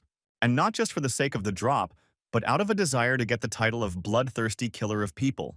The real strength of the villain corresponds to level 9. Yun looks pleased to be recognized and offers to make a deal. He will let everyone go, and only Chen Hai will remain. Veterans are interested in the criminal's proposal. Lena warns that Gao likes to let his victims go simply for the sake of hunting later. Today I'm Lazy Too confirms that the villain is lying. Chen notes that he is the villain's target. Even if he dies with the goblin, the others will have to deal with the bandit themselves. The guy suggests that those who are afraid leave. Lena shouts that they will help him. Yungao is touched that the good guys decided to all die together. The villain compliments the guy's armor and weapons, believing that he got a ton of gear from the Banshee Forest and the graveyard. However, his skills far exceed those of the guy. Chen, followed by the goblin, rushes to attack. Kao extends his hand forward, which begins to glow. He finds himself in a circle of this glow. Hai is surprised to see that he has slowed down. Yun rejoices, saying that the guy has not only slowed down, but will not have time to adapt to the enemy's attacks. Chen calmly replies that if this is the villain's entire arsenal, then it's sad. Because in that case, Yungao will die today. However, the bandit manages to evade and run to the side. Gao is at a loss as to where such power comes from. A guy who has only completed 3 dungeons? Sid comments in delight that he thought Chen wasn't that strong, but he disarmed Gao in no time. Lena is confident that Hai is stronger than the newcomers that the association has recruited. Yungao takes out an invisibility cloak from his inventory and offers the guy to give him the goblin. The villain wraps himself in a cloak and disappears in the blink of an eye. Chen realizes that this is the effect of the cloak. The goblin looks around in confusion. Yun, thinking that he thought the guy would be a worthy opponent, sneaks up from behind and prepares to strike. I'm lazy today too, he shouts. That Gao hasn't left but is nearby. That's enough for Chen. Hai strikes, Gao falls, not understanding how the guy knew exactly where he was. Chen explains that his perception is 20. Every move the villain made gave him a sign. He orders the goblin to kill the criminal. The guy finds out from Lena that entering the data of a new association member into the system takes a maximum of half a day on weekdays. Lena reminds him that she will be glad to see him. Hai calls Sean Lee to tell him that he has changed his mind about joining his branch. Sean asks why the guy changed his mind, because tomorrow his data will already be entered into the system. Chen just killed a wanted criminal, and his city's association is inviting him to join in. Sean approves of the idea of becoming an adventurer in his hometown. The interlocutors say goodbye. Sean smashes his phone in his hand in a rage. Today I'm Lazy Too is also invited to join the local branch of the Adventurers Association.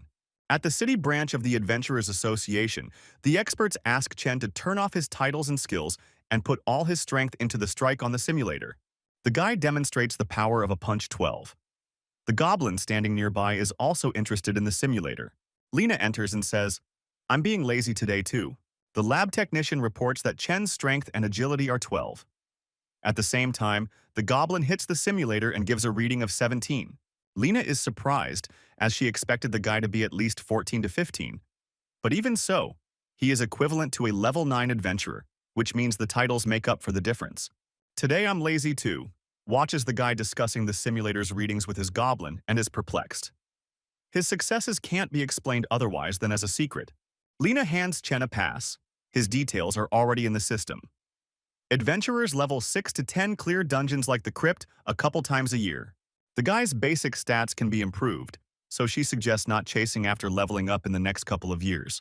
Lena recommends clearing officially sanctioned dungeons and working on the body in combination with combat training. Sometimes the headquarters will send out requests to recruit a team, or you can get a reward for finding criminals or infiltrated monsters. All rewards are converted into contribution points, which are used to obtain title hints, job change certificates, and magic items. Hints show the probability of receiving a new or repeated title. The association has its own information network, which requires a pass to enter. All drops can be sold to the association. Lena wonders when Chen will send his goblin away. The flute summons a random goblin, and the guy doesn't want to lose such a wonderful specimen. Lena assures that if the goblin in this world does not die, or if the guy does not want to summon another goblin, then repeated summons will call exactly this one. This arrangement suits everyone, and Hai sends the goblin home to the level 6 dungeon, where fellow tribesmen are simply stunned at the sight of a relative according to version 2.0. Lena asks the guy, and today I'm lazy too, to follow her. She will introduce them to local colleagues. Everyone is greeted by the irrepressible enthusiasm and seething energy of the adventurer candidate Kuzma, and the calm reserve of the level 3 adventurer Hugo, who reminds the boy to behave with restraint around strangers whose stats are unknown. Kuzya is indignant that his stats could be higher, but this is not so, as he immediately sees, today I am also lazy.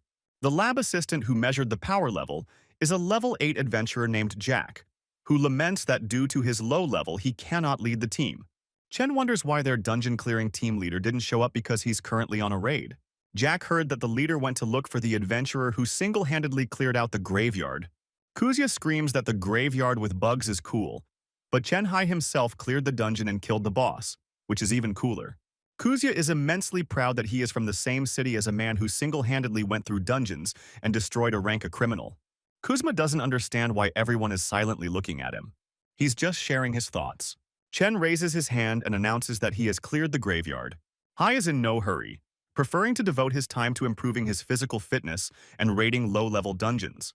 But he wants to explore his portal himself. Moreover, according to Lena, his strength at full capacity is equal to level 10. Hai is confident that even if he can't clear the entire level 7 dungeon at once, he will certainly be able to clear most of it, unless there are surprises like last time. The system informs that access to elite dungeons is open. Taskbar updates and switching between the main and secondary professions are available. Now offers 2 missions. The usual, find the Murloc nest, and the replacement mission, make friends with the Knoll. Objective, destroy the Murloc nest. At the same time, the goblin is roasting a huge piece of meat on a spit, and suddenly he disappears before the eyes of his astonished fellow tribesmen, right with a huge piece of fried meat, which upsets them greatly. But Chen is very happy, as he listens to the goblin's story about how cunning and treacherous the gnolls are while eating shashlik. Judging by the violent description, gnolls most closely resemble forest bandits. Having received the necessary information, Chen suggests that the goblin return. But the ward is extremely saddened by this prospect, and Hai allows the goblin to accompany him. On the way, the guy explains that this dungeon is more difficult than level 7, so the goblin should behave more calmly. A third-level gnoll scout watches this, wondering if a human and a goblin could both be adventurers. At the massage parlor, Mr. Wang tells his friend that he has assembled a team and was led through a level 5 dungeon. Mr. Wang was not afraid of anything, except for one incident, but he met 2 very promising adventurers. The rich man Vanya objects that if there were reliable adventurers in nature, his son would not have died. That is why Mr. Wang was extremely careful in choosing his escorts. Otherwise, he would not have risked going into a dungeon of level 5 or even level 2. He heard on the news that the death of his son Ivan was not an accident. Before the raid, Ivan bought his son 2 items, with which he survived even in an elite dungeon, but he died, and the owners of the dungeon remained alive. Ivan regrets that the owners were killed before he could get to them. Mr. Wang believes that he should thank the one who indirectly avenged his son. Vanya came here to personally thank Chen Hai, who killed the vile vultures. Mr. Wang had an adventurer with that name in his team, it's probably him. My friend is very surprised. The leader of a Tier 3 Murloc squad warns his tribesmen to remain vigilant, as there may be gnoll scouts nearby. They are indeed being watched, but from the bushes, Chen and the goblin attack the Murlocs. Murlocs are bonded almost instantly. The goblin speaks the Murloc language and offers to help with translation. But in the guy's inventory, there is an item called Song of the Sea, which allows not only to breathe underwater, but also to communicate with aquatic creatures. Hai asks where the nest is. In response, he receives a spit from the squad captain and a tirade about loyalty to his clan. The squad captain would prefer death to betrayal. You don't have to ask Chen twice. The most patriotic Murloc in the squad promises to avenge his captain, but the next moment he joins his captain in the afterlife. One of the remaining Murlocs immediately reports that the nest is in a cave at the bottom of the lake. The second calls him a traitor, and immediately joins his murdered captain and his patriotic supporter. Chen decides not to kill the last Murloc for now, but to hang it on a tree. The hanging Murloc is discovered by Knowles. The level 3 scout and level 8 hog warrior conclude that the adventurer is quite strong. Haga instructs the scout to tell the Knowles to lure the Murlocs out of the lake to help the adventurer destroy the Murloc nest. Without thinking twice, the warrior cuts off the hanging Murloc's head. The lake is larger than Chen thought. Most of the adventurers are probably weeded out here. It is not known where the cave is and how long it takes to swim to it. That's why the alternative option is to make friends with the Knoll. Then you can go out and come back with diving equipment. Chen will be able to breathe underwater. He is not a very good swimmer, but he is sure that the combat experience of the Night Clawed, embedded in the helmet, includes underwater combat. However, the goblin cannot swim, so Hai sends him home. The guy takes off his armor, leaving only his helmet, and dives into the lake. Thanks to the helmet and the Song of the Sea, he feels quite comfortable in the water. The human does not go unnoticed by the level 4 Murloc Guardian. Hai discovers a cave with a nest. There are plenty of eggs and hatched baby Murlocs all around. The system notifies that the nest search mission is complete. There is a new escape quest. The lack of visible security is alarming. Chen is not going to miss this chance. However, there is a guard for the nest. It is just hiding under the vaults of the cave. The guy hears the Murlocs jumping down. The 4 guardians of the 6th level nest are puzzled that there is only one person, but they didn't expect at all that anyone would be able to get in here. Hai understands that he will hardly have time to put on armor, so he activates the effect of the Black Knight's sword. When fighting an enemy, Constitution +1. At the same time, a battle between Murlocs and Knolls is taking place on the shore. The Murloc leader is informed by the surfaced sentries that a human has entered the nest. After this news, the Murlocs retreat from the battlefield in an organized manner. The Gnoll leader realizes that the Murlocs have noticed the human. The Gnoll orders a watchman to be sent to the shore to report immediately if the man escapes. The guy was exhausted by the time he defeated the 4 guards. They were much stronger than regular Murlocs, and Hai thought that they were the bosses of the dungeon. Before Chen could catch his breath, another Murloc crest appeared from the water. These are elite level 6 red Murlocs led by their level 7 leader, whose presence increases the Murloc squad's power by 1 level. At the association, level 8 adventurers Matt Flames and Bangs and Chuck Fistfighter listen to a lecture about bosses that can buff their kin. Chuck can't help but yawn. It's too much for the lecturer, who throws a marker at Chuck, albeit unsuccessfully. The lecturer is outraged that his friends either skip his lectures or yawn at them. Chuck thinks the lecturer is repeating the same thing, but when there is a lecture about level 11 dungeons, he will listen with interest. The lecturer is indignant, saying that it is not his fault that adventurers do not pass dungeons that are much higher than their level. Is he forced to lecture these idiots, or do they want to die the first time they meet the boss, like their friend? Chuck's drowsiness immediately disappears. Matt is surprised his friend doesn't know, since the forums are buzzing about it. Things started to change after that death. Chuck is not aware and asks for more details about the incident. Hai systematically reduces the population of red Murlocs, and the boss gives orders to the fighters on the sidelines.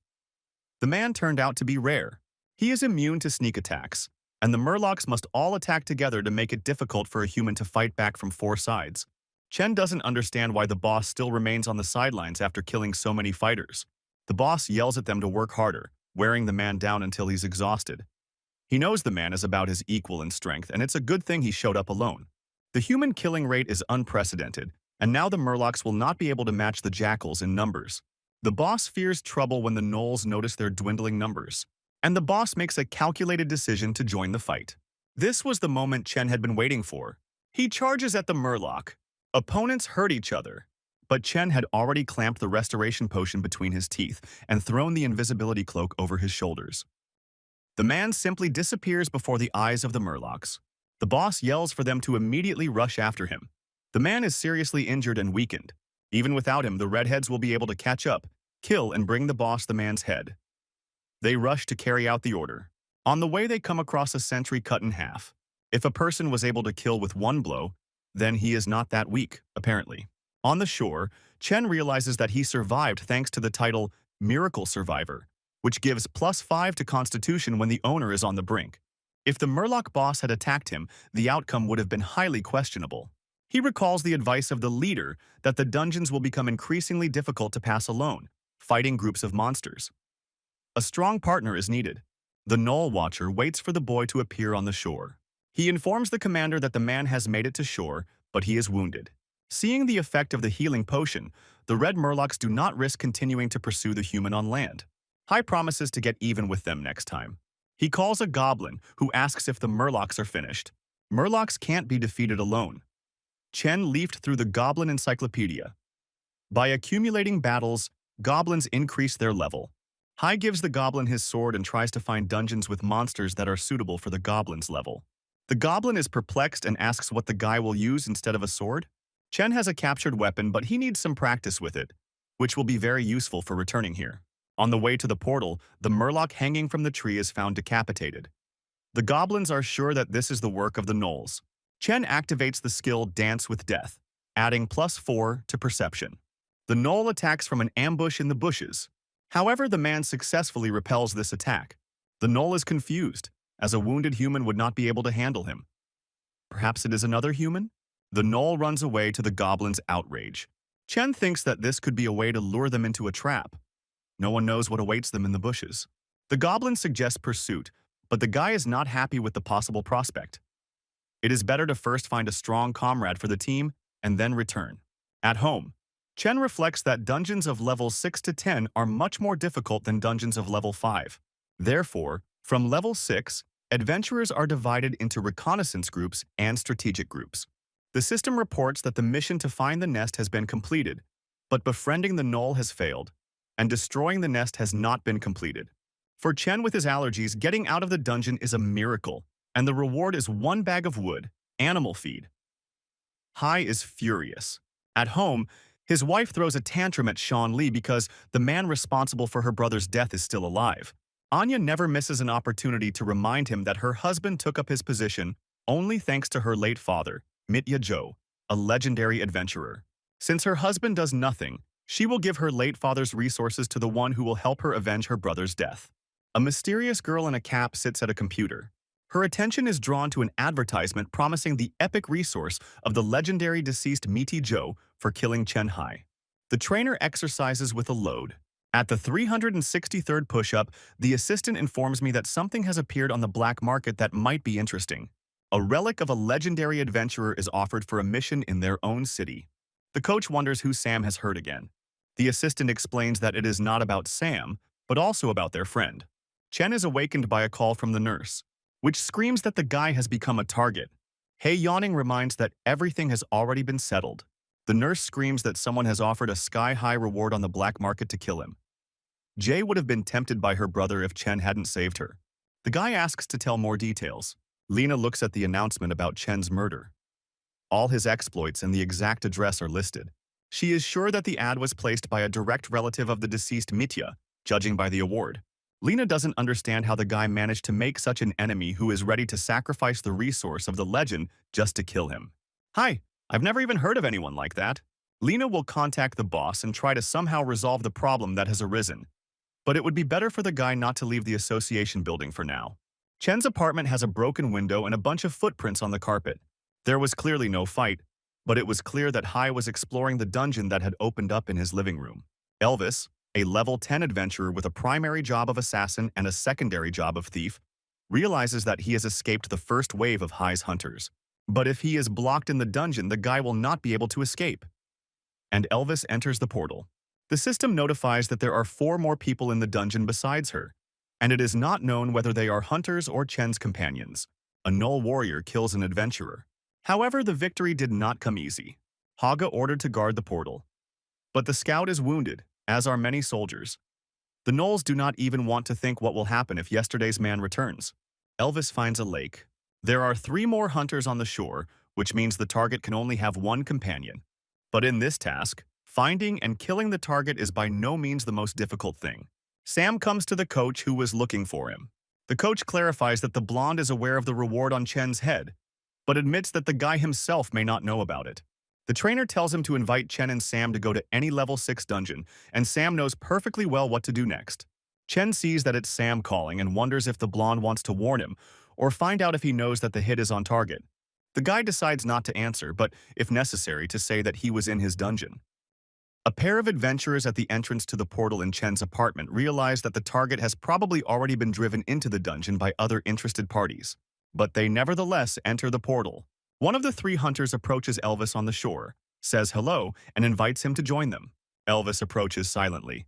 The swordsman explains that he and his friend came first, then two more hunters, meaning there is no target in the dungeon.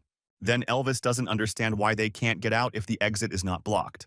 The swordsman's friend has an ability related to sea animals. He found out that an outstanding sea animal was born here. His friend wanted to sign a contract with the beast while it was small. But the second pair of hunters found traces of the target with a drone. Chen was in the lake, but it is not known whether he swam out, so everyone is standing on the shore. The swordsman himself cannot swim, so he is just waiting. But the problem is that his friend who dived into the lake died there. At this time, the swordsman's friend is being eaten with gusto by an unusual murloc, who says that his strength is growing. The kneeling murloc boss explains that there are adventurers on land and knolls in the forest, which should be enough for growth. Devourer Manhwa, currently level 2 to 3, must devour corpses of a level or higher to successfully grow. Manhwa demands more food. The boss bleats that their power is weakened now. They won't be able to cope with the knolls until the fry grow up. The Devourer discovers that to do this, he will have to wait for 50 sunsets and sunrises. A level 6 Cerberus leads a pair of adventurers to the corpse of an adventurer killed by gnolls.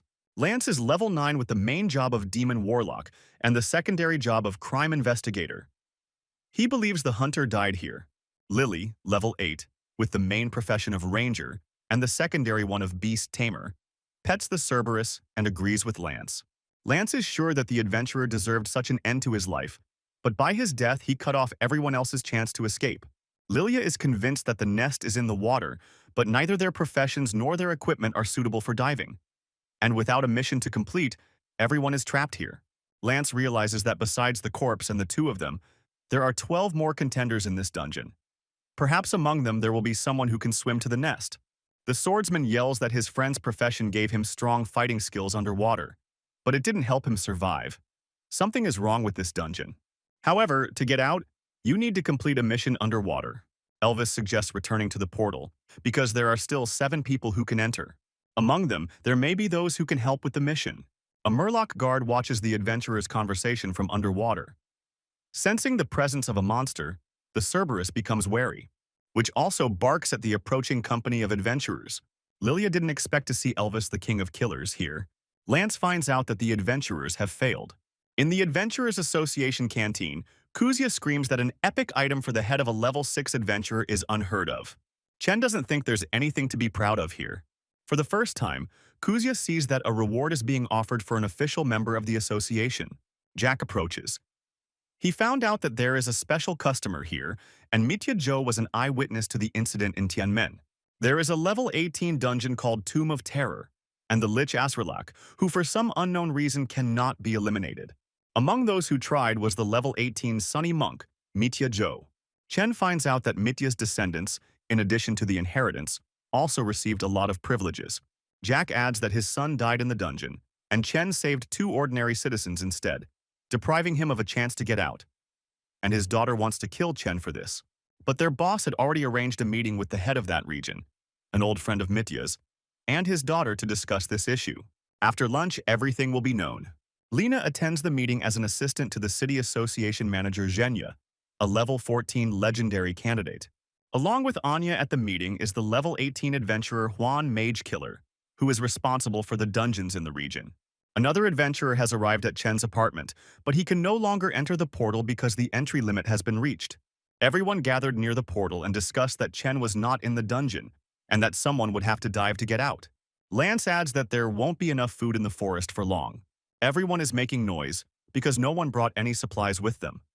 Only one adventurer stands calmly to the side and smiles, twirling his cunning mustache.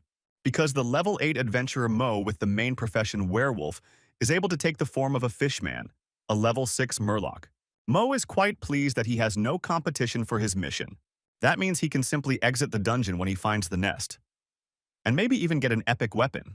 A plump Mo with a cane approaches the tree, and a fat murloc with a cane emerges from behind the tree. Mo takes the form of a level 6 high priest of Kuo-Tao. The Murloc Guardian reports to the boss and Manhus that the high priest Kuo-Tao from a distant tribe of Murlocs has arrived. Manhus wishes to meet with him, but orders all released Murlocs to be recalled.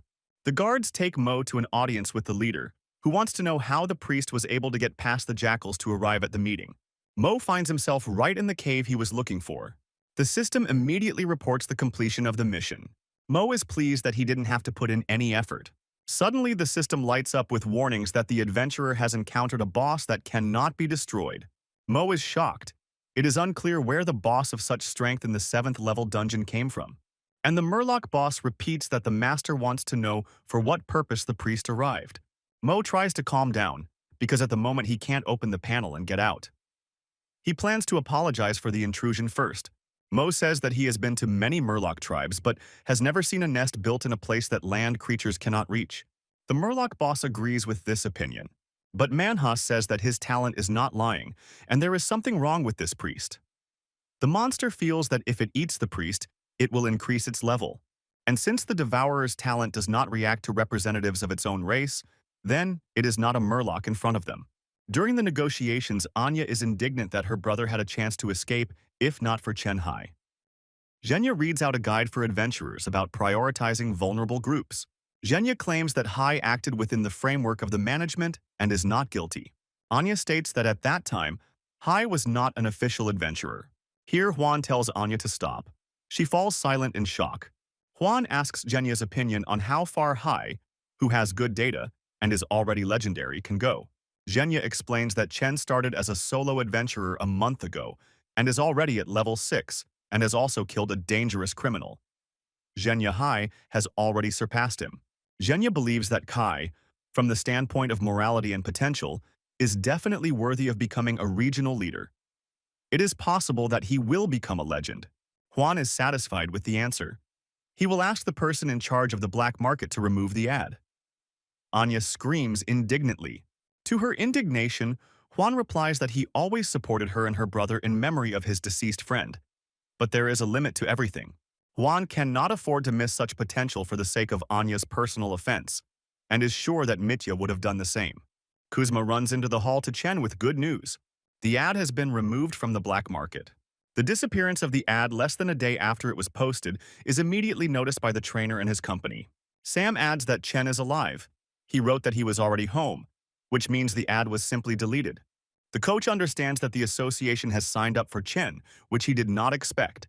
In the car, Anya is indignant because they had discussed everything in advance. But during the negotiations, Uncle Huan suddenly changed his mind. Huan explains that if it were only the city branch, he would help Anna.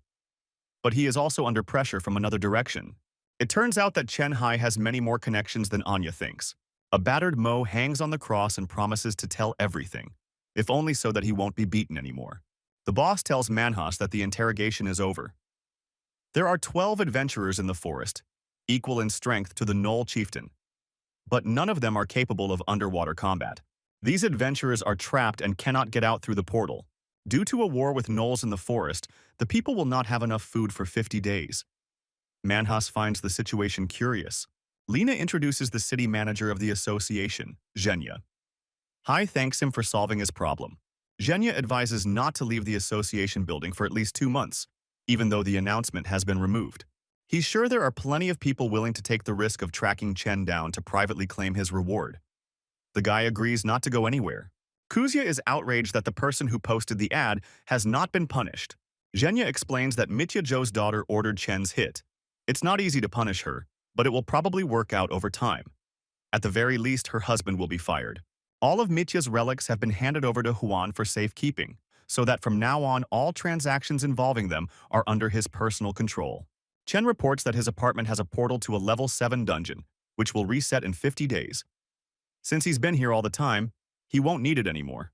Zhenya and Jack are convinced that entry is impossible due to the limit being reached. Zhenya orders the logistics department to install hidden cameras. Let them notify him if someone leaves the dungeon. Lena explains that Chen hid the portal, but was not yet a member of the association when it was discovered, so he will receive minimal punishment. At level 9, you will need to complete the association task. Hi, I agree. Starting tomorrow, Chen will start attending classes at 8 a.m. without being late. The nurse Chen tells the news to is outraged that the boy was also punished. But the boy doesn't seem particularly worried about it. Chen is worried that the hunters in his dungeon might die in the trap. The nurse is shocked that the boy is worried about those who wanted to kill him. But Chen is just worried that if the hunters die, they might blame him. Hai asks who else besides her brother helps him. She heard that the rich man Ivan was outraged by the reward because he believes that the relics of legendary adventurers need to be protected. It was Ivan's reaction that alerted the black market supervisor, so the ad was removed. Chen asks the nurse to thank his brother on his behalf, and when things calm down, he invites them to have dinner together. The nurse is delighted to be invited to dinner, which her brother and his friend are watching. Immediately, Chen receives a call from an unknown number. Ivan calls the guy. Chen heard about him from his girlfriend and knows about his help to remove the ad. Ivan says that his son died in the Banshee Forest, and Hai killed the owners of the dungeon, so he can consider the favor as gratitude for revenge. But Ivan is a businessman and calls with an offer. He and his colleagues see great potential in the guy and plan to invest money in him. In exchange, loyalty to the position of regional leader is expected. Ivan suggests meeting in person when Chen is ready to give an answer. The first lesson of the general knowledge course on basic attributes and titles is taught by guest lecturer Joe. He starts by asking which stats are more important. Hugo believes that armor and weapons are important, with which even a beginner can cope with basic monsters. Kuzia yells that strength is the most important thing, because most missions require killing monsters. Hugo adds that agility increases the chances of survival. Lecturer. Joe agrees that adventurers rely on titles, equipment, and associations, so agility is important for survival. Chen notes that there are plenty of clever guys among ordinary people. The lecturer explains that the titles, equipment, and professions of beginners are poorly developed and do not provide full protection, so dexterity gives a huge plus. Now Chen understands why the adventurers he met fought so skillfully even without speed. The lecturer reports that agility alone is not enough, so starting from level 6 it is difficult for loners to level up. Hugo discovers that from levels 6 to 10, the most important thing is to develop teamwork skills. Chen asks, which characteristic is the most beneficial to use given the same values? Legendary adventurers have proven the order of stats: charisma, perception, intelligence, physique, agility, strength. Hai sees that the new profession will give +1 to charisma, and wonders if it would be stupid to also choose a hidden profession related to close combat. His thoughts are interrupted by the irrepressible energy of Kuzia, who was sent by Lena.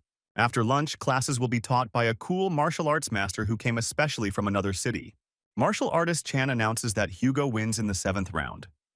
Chen, who lost 14-0, does not believe the spear's advantage is that great.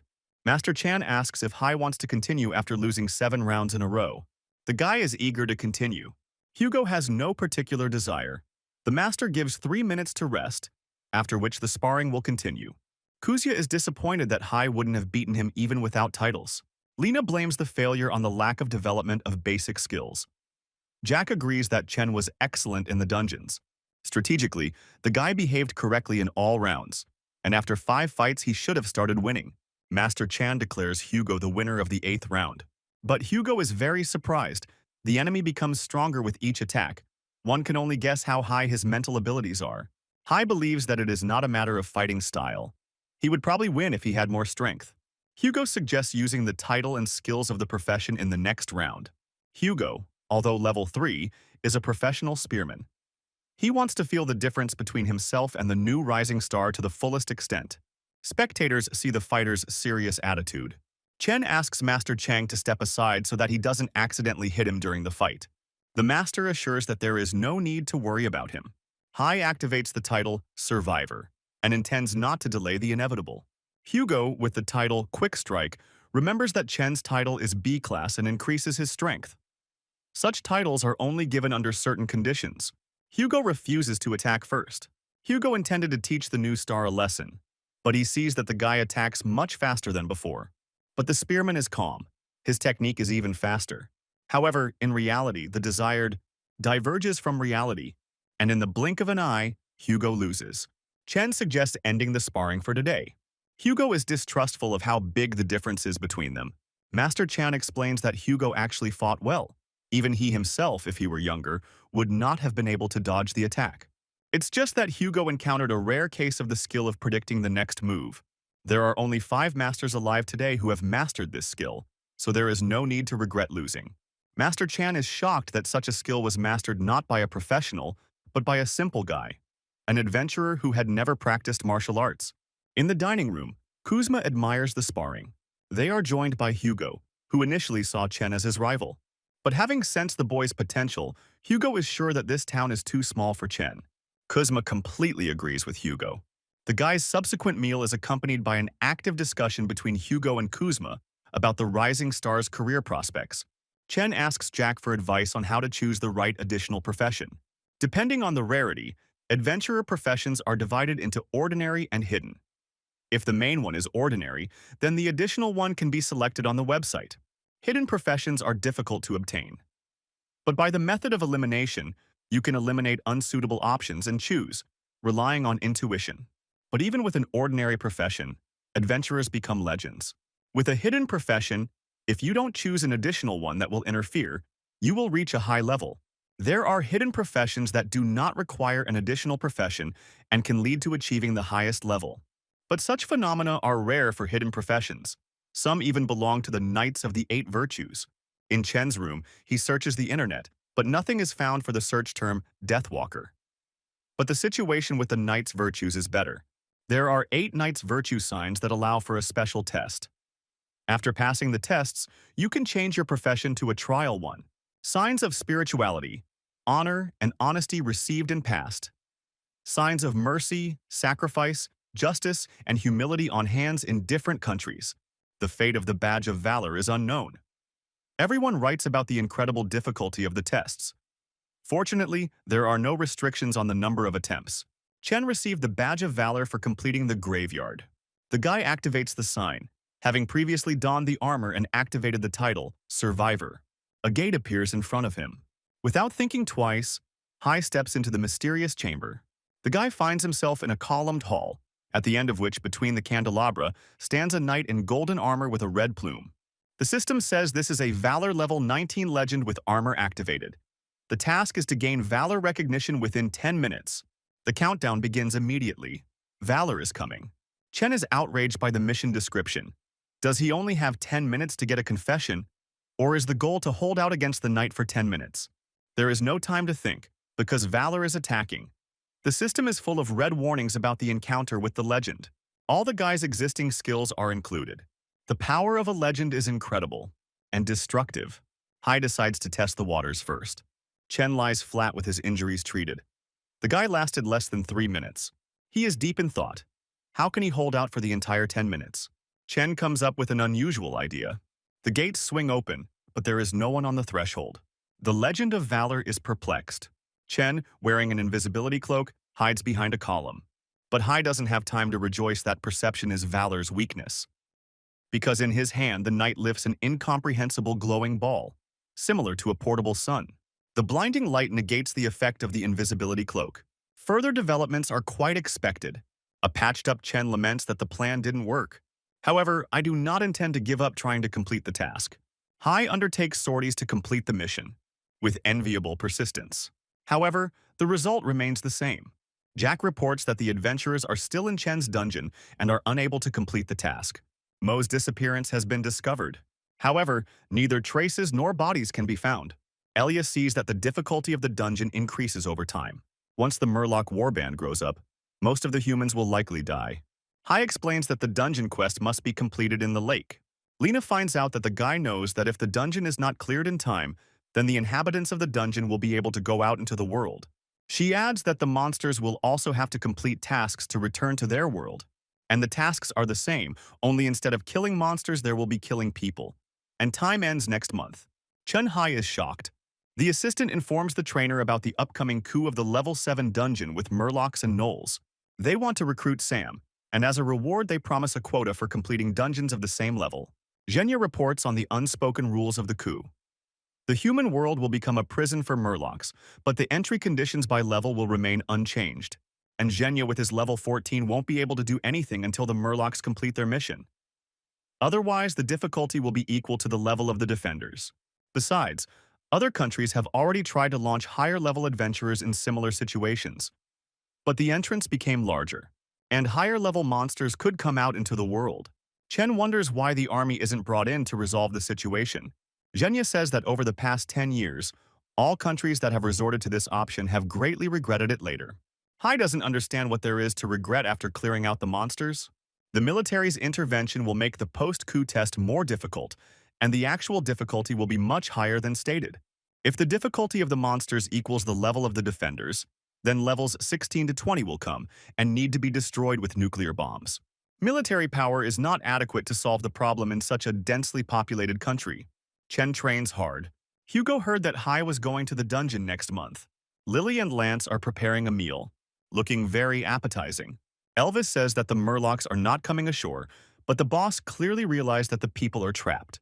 According to Elvis, the Murlocs will start attacking in a few days, but all the adventurers are in a good mood.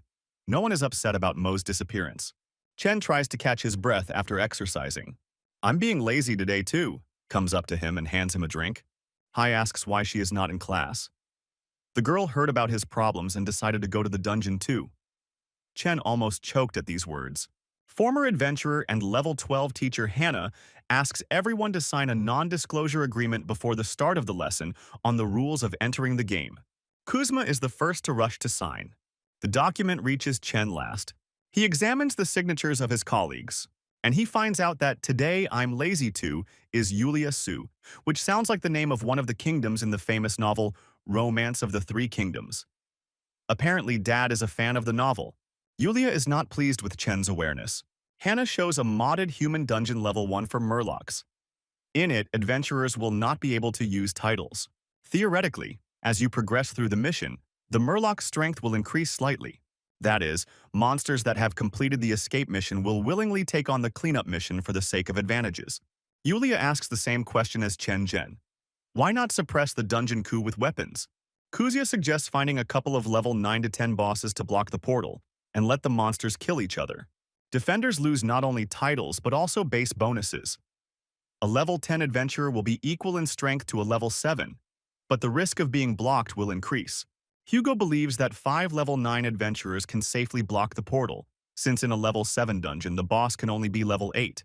Hannah explains that this has been done before, but the dungeons that are disadvantageous to attackers will be changed to a survival type.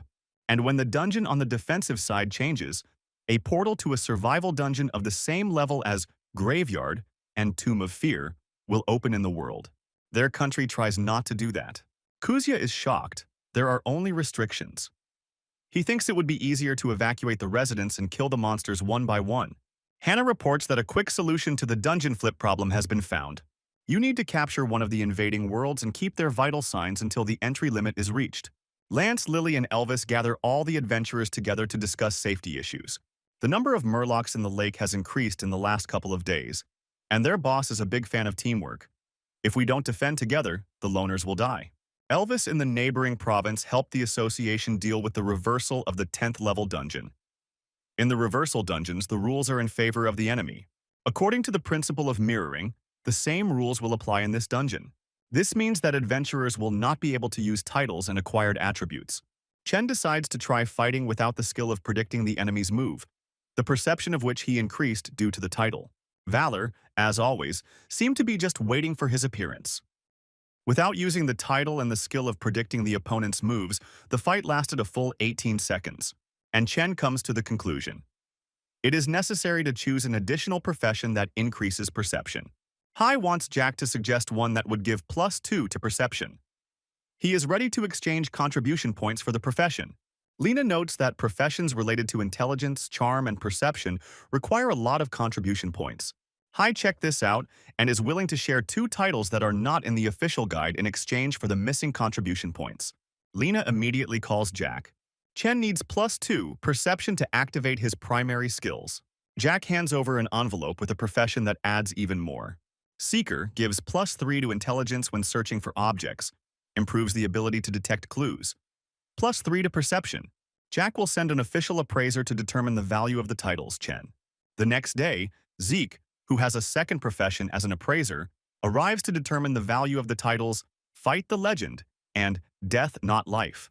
The effects of the titles are great, but the prerequisites for acquiring them are too complicated, which will reduce the price.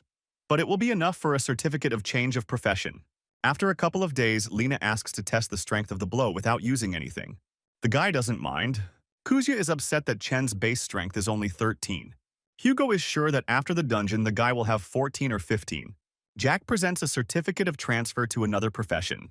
The additional profession becomes Seeker, with the skill of finding objects. Perception +5. Approaching death gives +4 to strength and dexterity. Juan informs Sean Lee that he is vacating his position starting next month and is recruited to fight the dungeon coup. Chen trains hard to improve his physical fitness. The adventurers have one last day to hold out before the dungeon is overturned, when they can exit the portal. The Murlocs are lined up in front of the Devourer. The boss reports to Manhwa that he has 24 guards, 69 elite Murlocs, and 800 sentries, captains, and soldiers. Manhwa, currently at level 4, orders you to kill adventurers and deliver their corpses so he can eat them and level up. Yulia finds Chen training, although in a couple of hours the dungeon will turn over. She is surprised that the guy is not accumulating strength, but on the contrary.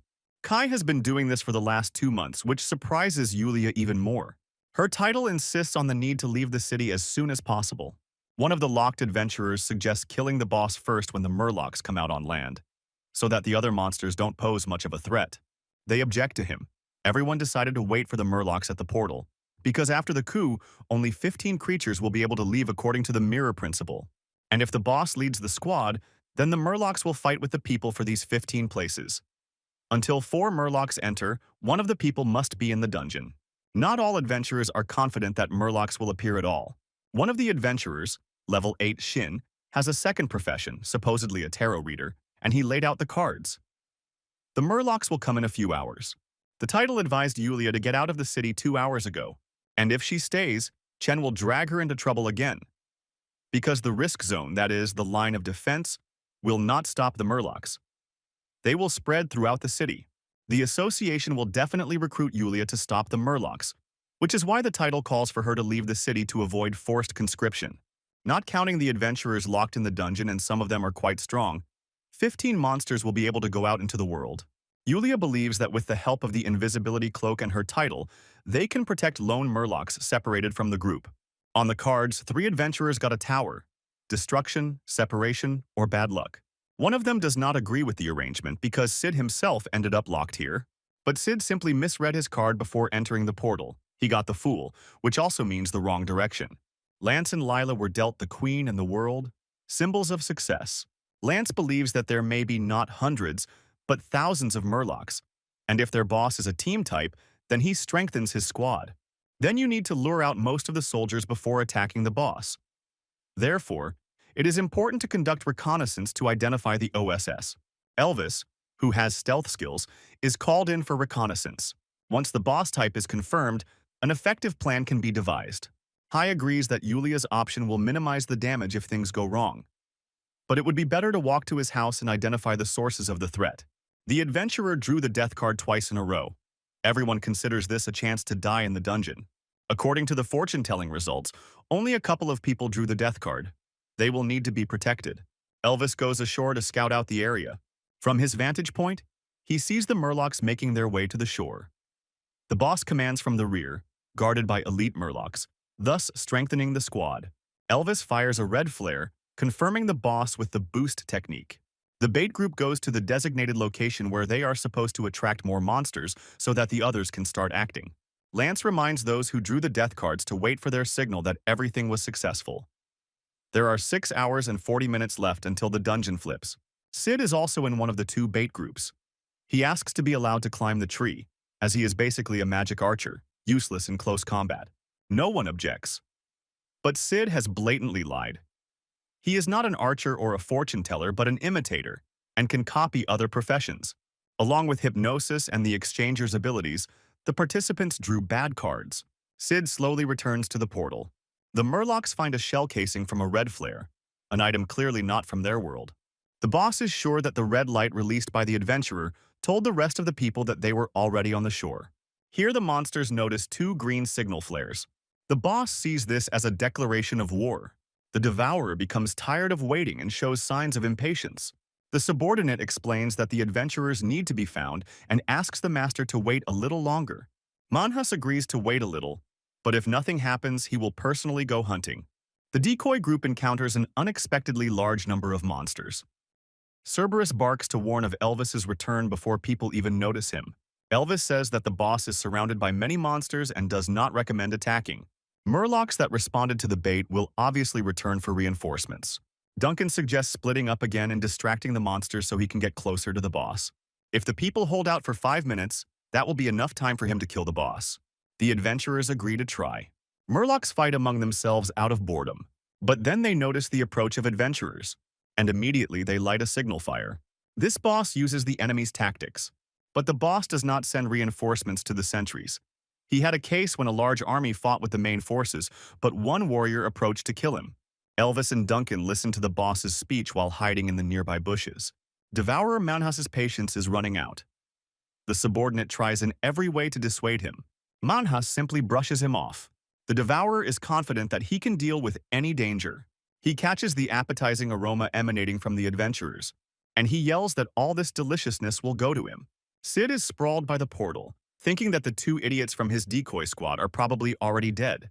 He will tell Lance and Elvis that he ran away when his comrades died. Here a lone Murloc appears from the bushes, who tries to escape immediately. Sid, bow in hand, rushes after them. The Murlocs cannot discover the portal before the coup. Murloc runs away as if from death. Sid fires an arrow. Murloc screams dramatically. Alas, the wound is not fatal. Sid pulls the bowstring again, and he hears rustling in the bushes. Murlocs are approaching him in significant numbers. Duncan emerges from hiding despite Elvis's warnings that not all the guards have been distracted from the boss. A level 8 elite guardian warns the boss of an approaching unhidden individual. The boss sees that the level 8 adventurer Duncan, this is clearly a pseudonym, is quite strong. His profession is hunter. Sid barely put the monsters down and is trying to catch his breath and understand how the monsters could have known about all the ambushes. Suddenly, the Ripper himself comes right up to him. At the same time, the Murloc that the adventurer shot an arrow at reaches for his spear. Sid can't believe the absurdity of what's happening. A level 8 archer was killed by a common low-level wounded Murloc, which begins to glow from within. Manus watches the transformation with surprise. A level 7 Murloc killer appears before him. It turns out that if a low-level monster kills a higher-level person, it thereby increases its rank. Manus tells the newly minted assassin to go to the pack and tell them what happened, and to send Murlocs to guard him. The killer rushes to carry out the order. Duncan swings his sword, but there are unexpectedly many monsters. He calls Elvis for help. The guard believes that the man did not come alone, since he is calling someone. The boss thinks it's a trick. Last time he bought it and let some of the guards go searching, but he won't believe it the second time. The guard didn't even think about it. But Elvis has his own plans while Duncan holds off the boss. At home, Chen Hai discovers that the portal has significantly increased in size. Elvis has often been called upon to solve dungeon flip problems, so he's the only one who knows that buggies are being elevated to heroic status. Duncan's profession involves hunting, flying, water, and land bosses on his own to advance his career. Elvis reasoned that Duncan would kill the boss, the adventurers would kill the Murlocs, then he would be able to penetrate the nest and kill the not-yet-developed super monster. Duncan dies at the hands of Murlocs, believing that his colleagues have deceived him. However, the elite guard that killed the adventurer does not evolve. The killer believes that there may be other factors that are not yet known to them. The guard goes to Manhus with the corpse. Lance summons a level 7 demon, BDI. The boss intends to find out the conditions of evolution. The surrounded adventurers fight off constant attacks. Lance sees that the demon has come to the call, and he commands to run away, not paying attention to the monsters. Elvis activates a one-time wish scroll in front of the lake and wishes for the ability to breathe in water. In the lake, he discovers a tunnel to a cave with a nest. However, there is not a single monster here. The system states that the branch from the main mission, Find the Murloc Nest, has been completed. The Devourer feasts on the corpse. An elite guard drags in another body. The killer takes a vantage point in a tree and takes aim at the fleeing people. Minus one more adventurer. Lance yells for no one to stop. The other group of bait is also dead. By killing them, the Murloc Poison Master level 7 and Murloc Fire Mage level 7 evolved. At 3 o'clock in the morning, Chen calls Jack and clarifies that the evacuation and resettlement of residents is complete. Jack is checking this right now. Hai asks Jack to come to his house. Yulin's talent sees 3 Murlocs appearing in the dungeon one after another in the last 2 hours. almost equal in strength to Yun-Gao. And the threat is getting stronger. Sid's decoy group is pretty exhausted, but continues to fight off attacks. They are joined by another surviving adventurer, who did not send the rocket so as not to attract more murlocs. The adventurer is outraged that Lance did not guard the exit well, since the boss showed up here. One of the murlocs notices that the humans have started to quarrel. His fellow murloc finds it strange that his neighbor notices this, and not the mysterious entrance behind the humans. The killer shows the boss that the evolved murloc is returning with the bodies of the adventurers. The boss wonders what the tribesmen were like before the change. The fire mage was previously an elite murloc. The monster that secreted toxic fluid was the captain. The boss wonders why the elite guard didn't evolve after the murder. He orders the sentry to kill the captured adventurer. He carries out the order without question, and then immediately transforms into a level 7 master murloc. Thus, the boss finds out that the prerequisite for evolution is the difference in levels. Therefore, he and the guard did not evolve due to the lack of difference. The boss tells the guard to call all the murlocs here. He orders the developed individuals to take the corpses to Manhus. Elvis is dejected by the absence of the heroic murloc in place. The system informs you about the increasing difficulty of the dungeon, which turns into a virtual survival dungeon. Elvis is in shock. Before he could finish the task, all the settings were reset. Now he needs to get to the local city to survive. Mission objective: kill the heroic murloc devourer Manhus. Lance snaps his fingers. Beady eye demons appear. Lance demands the return of the souls of those who died in this dungeon. The surviving adventurers do not understand how the murloc rose to the level of a hero so quickly. They guess that since the murlocs are on land, Elvis probably went to their nest to carry out a mission, but he is unlikely to cope alone. The boss collects all the murlocs. He speaks of the favor of the gods, who have given them another advanced brother. In order to evolve, you just need to find and kill the adventurer in this forest. He will also find an entrance to the world of adventurers, where there are enough goals for all the murlocs. But first, he must kill all the people left in the forest. The boss sends murlocs into the forest to please the gods with the blood of adventurers. The devourer. Manhus approaches, accompanied by advanced individuals. He senses 6 adventurers in the forest, 3 of whom quickly leave. Manhus points the way, and the boss watches the progress of the pupil, who is already at level 9, with tears in his eyes. The boss cherishes the hope of stabilizing the situation with the help of Manhus, so that he himself can gain the opportunity to return to the Murloc kingdom of the Sea Mother. The devourer asks why the boss is crying. He denies it, saying that a speck of dust got into his eye.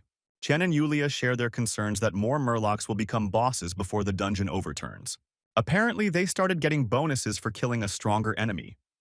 For humans, these are titles, skills, items, and for murlocs, this is an improvement. Most likely, these 3 new bosses killed 3 adventurers. Julia is worried that they will end up facing 15 bosses.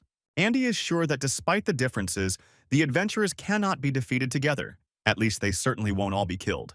And he assures that with him, a level 10 adventurer Axe Warrior, there is no need to fear the 3 new bosses.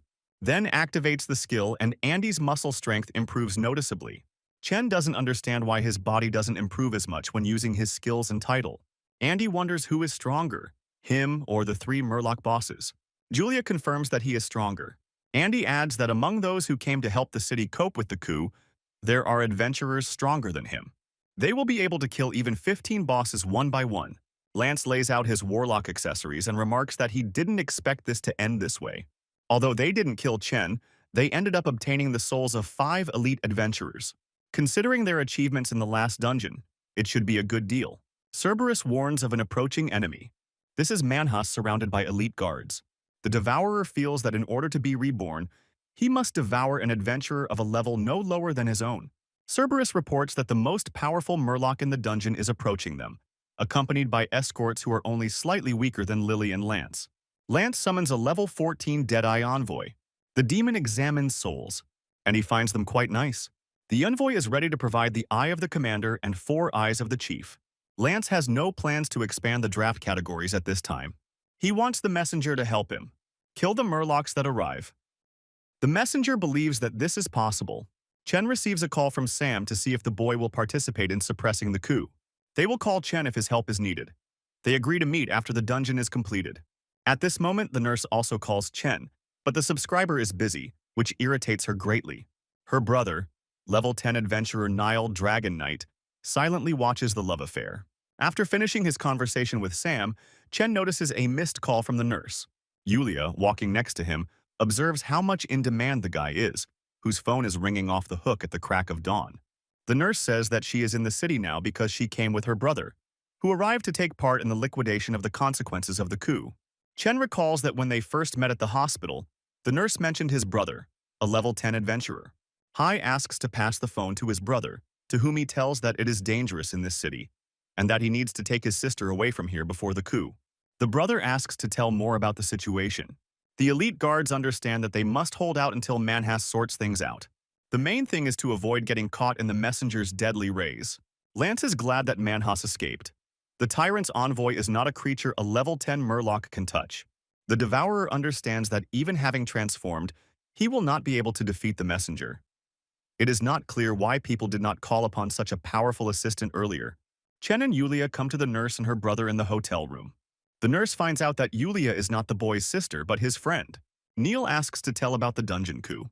Hai reports that in the worst-case scenario, in a couple of hours there will be 15 Murloc bosses in their world. Meanwhile, the level 8 Murloc Necromancer is mastering new abilities. The Murloc Master notes that the Necromancer's path is more powerful than their own. Then the Devourer approaches them. Manhwa is glad that there are more evolved Murlocs. The boss reports that a Fire Mage, a Poison Master, and an Assassin are leading the pursuit of a trio of escaped adventurers. Manhwa tells them to leave them alone and follow him with the Murlocs, because at the entrance the adventurer has summoned a monster that is much stronger than the Devourer. This monster must be avoided and retreated safely to the lake. The Murlocs are shocked that someone here is stronger than Manhwa. A Murloc Necromancer offers his help. He will hold off a strong monster with the help of the undead to buy time. The Devourer approves of this plan. The Tyrant's envoy observes a large number of undead. He is surprised that the Murloc, who is in the development stage, has subordinates who possess the Necromancer transformation. The undead rush to attack, seeking to destroy the messenger. The envoy concludes that the souls of 5 elite adventurers are clearly worth less than the life of a heroic Murloc. The Murloc Necromancer summoned all the Murlocs that had died in the forest. The Necromancer tries to present a reward for killing such a powerful creature as the messenger. He might even become stronger than Manhwa, although he can't imagine such a level of power. The messenger incinerates the undead with a single glance. The Necromancer was shocked. His entire army of undead was instantly destroyed. Pleased with himself, the tyrant's messenger sets off to collect additional rewards. Lance is surprised that the messenger demands extra payment, since the difficulty of the task does not match the reward. You can also change the content of the task. Lance activates the businessman title and agrees that the messenger will protect them until the dungeon is overturned for 5 souls. Neil is confident that when the Murlocs come into the world, the title restrictions will be lifted for adventurers to deal with them. If such a balance does not appear, the inverted dungeon will turn into a graveyard. The nurse falls into despair at the mention of the completed dungeon.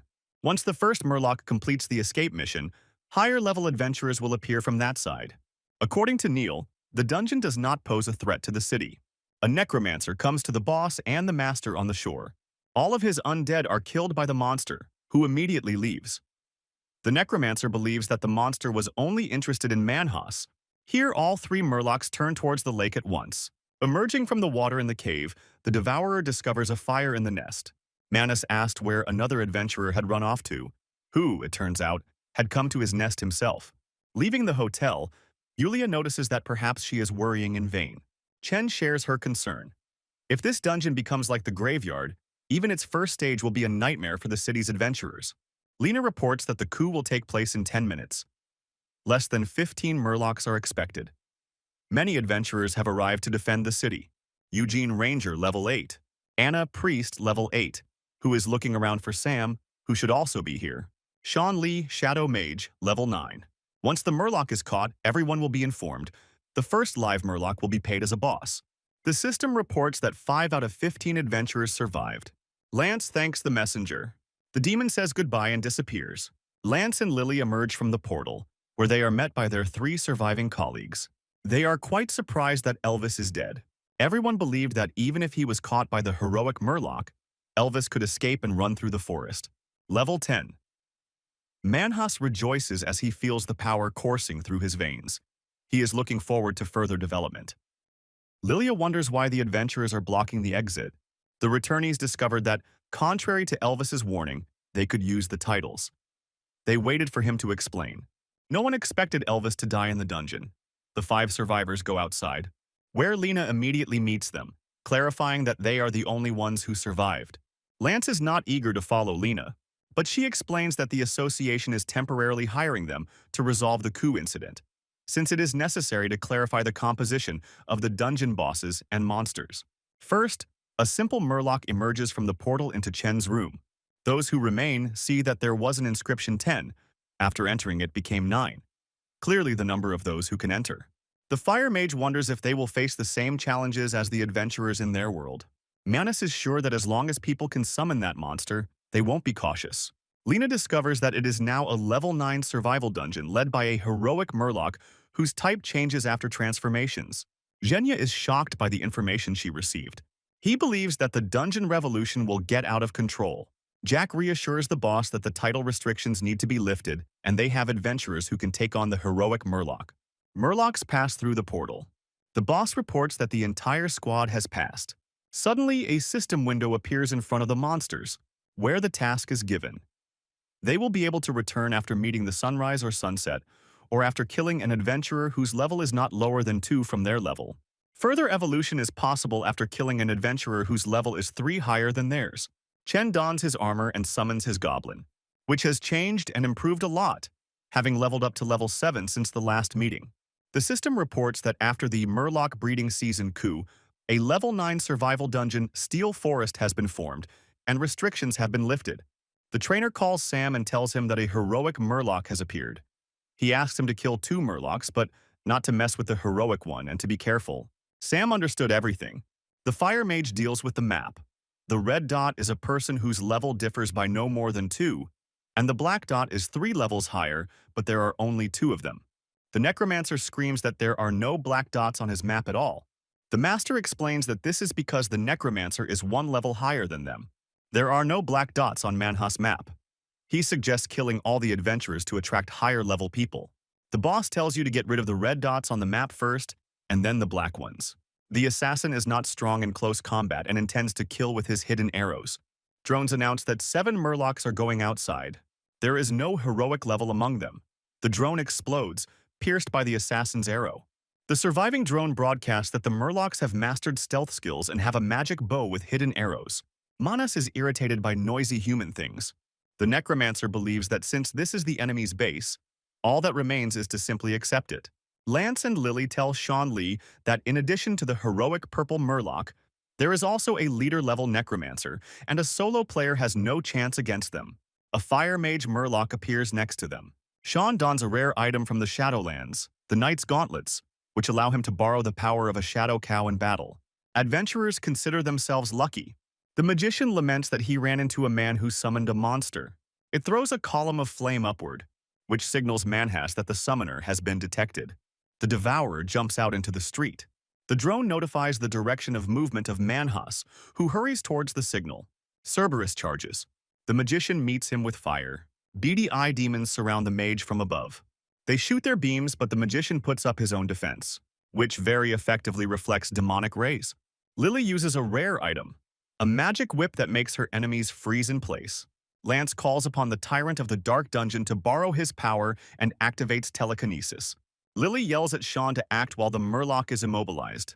Lee activates the title, Arrived from the Land of Shadows, and asks the Supreme Shadow Queen, whose level is unknown, to give him the strength to kill the enemy. The Queen gives her knight permission to use her power, and Sean strikes. The Murlocs seem to be cut in half by the inky darkness. Lance says that now you can go about your business. The drone announces that a heroic Murloc is moving towards the western gate, and then Manhas appears. The Devourer thinks that people don't see the need to summon the big-eyed monster, or they simply can't call him up now. The killer finds Yulia on a bench. The goblin looks like her guard. Murloc decides to kill the goblin first and draws his bowstring. Immediately, his head flies off his shoulders. Chen takes the magic bow and offers it to Eula. The girl refuses, saying that the bow doesn't look very good. Hai notes that the Murlocs are not as strong as he expected and asks Yule to tell him the location of the lone warriors. Andy cheerfully attacks 2 elite guards. The boss standing behind watches what is happening. Jack, standing behind Andy, is relieved to realize that the strength of the elite guards is not as impressive as expected. Andy is doing a good job of hanging the ball on the guards. They attack again with no less passion. Andy says he can handle these murlocs himself. Let Jack go help the others. As Jack leaves, Andy watches the guards metamorphose. After consuming the Poison Master's enhanced toxin, murlocs become Tier 9 elite lair guards. The necromancer empties the drinks in Chen's fridge in the hopes that higher-level adventurers will appear. Otherwise, his journey will be in vain. He decides to look in the bottom compartment of the refrigerator, where he finds a simple murloc, crying from fear and shaking from the cold. Murloc Master, with +1 buff from Boss and buffing poison from Poison Master, increases his level to 9. He is being chased by adventurers led by Lena. A trio of adventurer friends with the same title, Unbreakable Brotherhood, collect together fragments of a giant's shield, which in the process becomes rare. The shield withstands the attacks of the Master Murloc perfectly. Sam stands in the Murloc's way, and the next second, the Master Murloc is already frozen into a block of ice. Lily attacks Manus with her whip. Lance adds telekinesis. But these techniques do not work on the Devourer, he attacks, demanding to summon the messenger demon to fight him. Lance asks Sean to help, but he refuses and calmly leaves. Sean Lee sees no point in risking his life if even Lance's spells don't work on the heroic Murloc. Manhwa is upset that Lance cannot summon the demon. The Devourer calls the adventurer useless. The frozen Master Murloc is loaded into the car, and Lena promises that the first Murloc captured will be awarded boss points. Here, the system reports that the Murloc has completed the escape mission, and the Steel Forest moves to the second level. Zhenya comes to coach Jean, a level 14 Mighty King, to notify that it is their turn. The boss runs away with the thought of the death of the elite guards, strengthened to level 9, at the hands of a level 10 adventurer. Suddenly, a dragon lands in front of the boss's nose. Level 10 adventurer and nurse's brother, Nile Dragon Knight, enters the fray. Andy, who has arrived, yells that these are his points. Neil doesn't understand why they are going to all this trouble for a leader-level Murloc. Their argument is interrupted by the appearance of Manhwa, who asks point-blank whether they are the strongest adventurers here.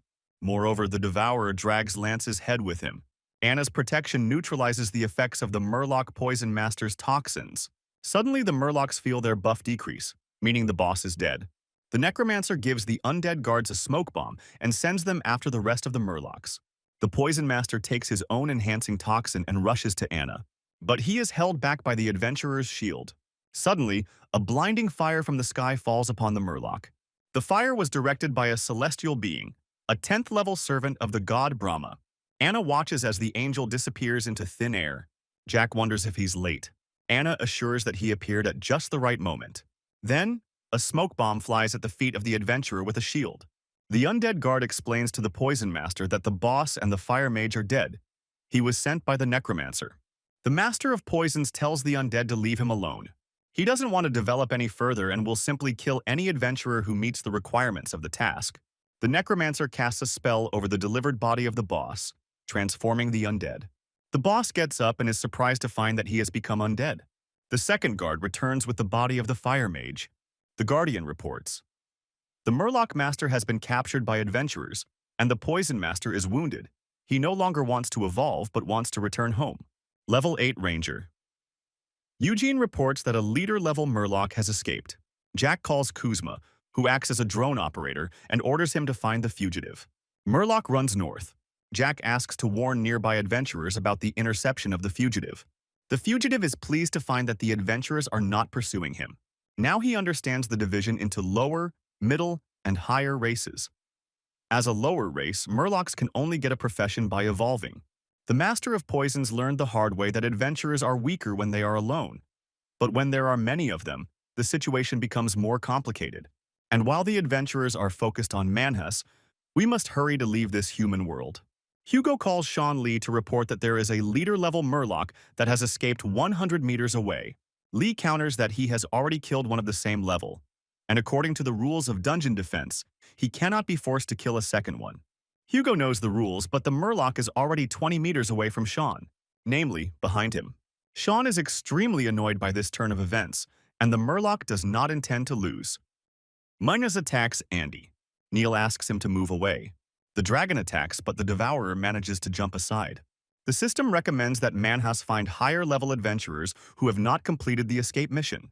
Neil and Andy argue again about Neil's inability to attack stealthily and his late warning of his attacks.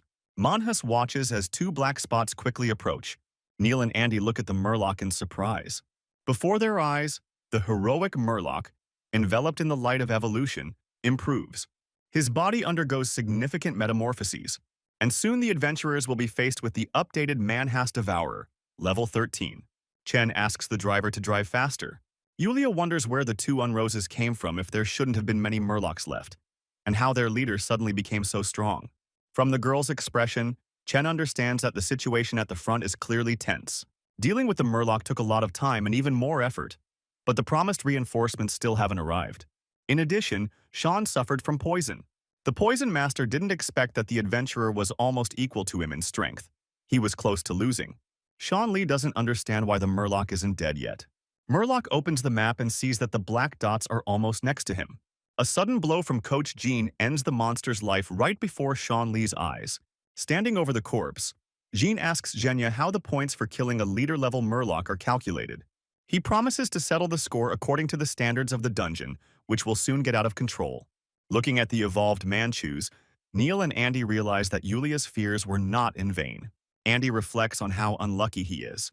Neil thinks that even Zhenya can't do anything about it. They decide to make a tactical retreat. Manhus wonders if the mentioned Zhenya is the leader of the adventurers. Andy is shocked that the Murloc speaks human language. Murloc senses two strong people in the same direction. Andy and Neil remain silent as the Devourer moves towards them. Manhus attacks. Neil screams at him to stop. But the headless dragon is already melting away. The Necromancer is still waiting for black dots to appear on his map. But first, he decides to deal with a red dot. Jack returns to the group of adventurers. Eugene wonders why he stopped chasing the Murloc. Jack explains that Zhenya and his assistant killed the monster. He is informed that a heroic Murloc is alive, as well as a Necromancer with his minions. But the Necromancer is sitting in Chen's apartment, and fighting indoors will not give the adventurers an advantage.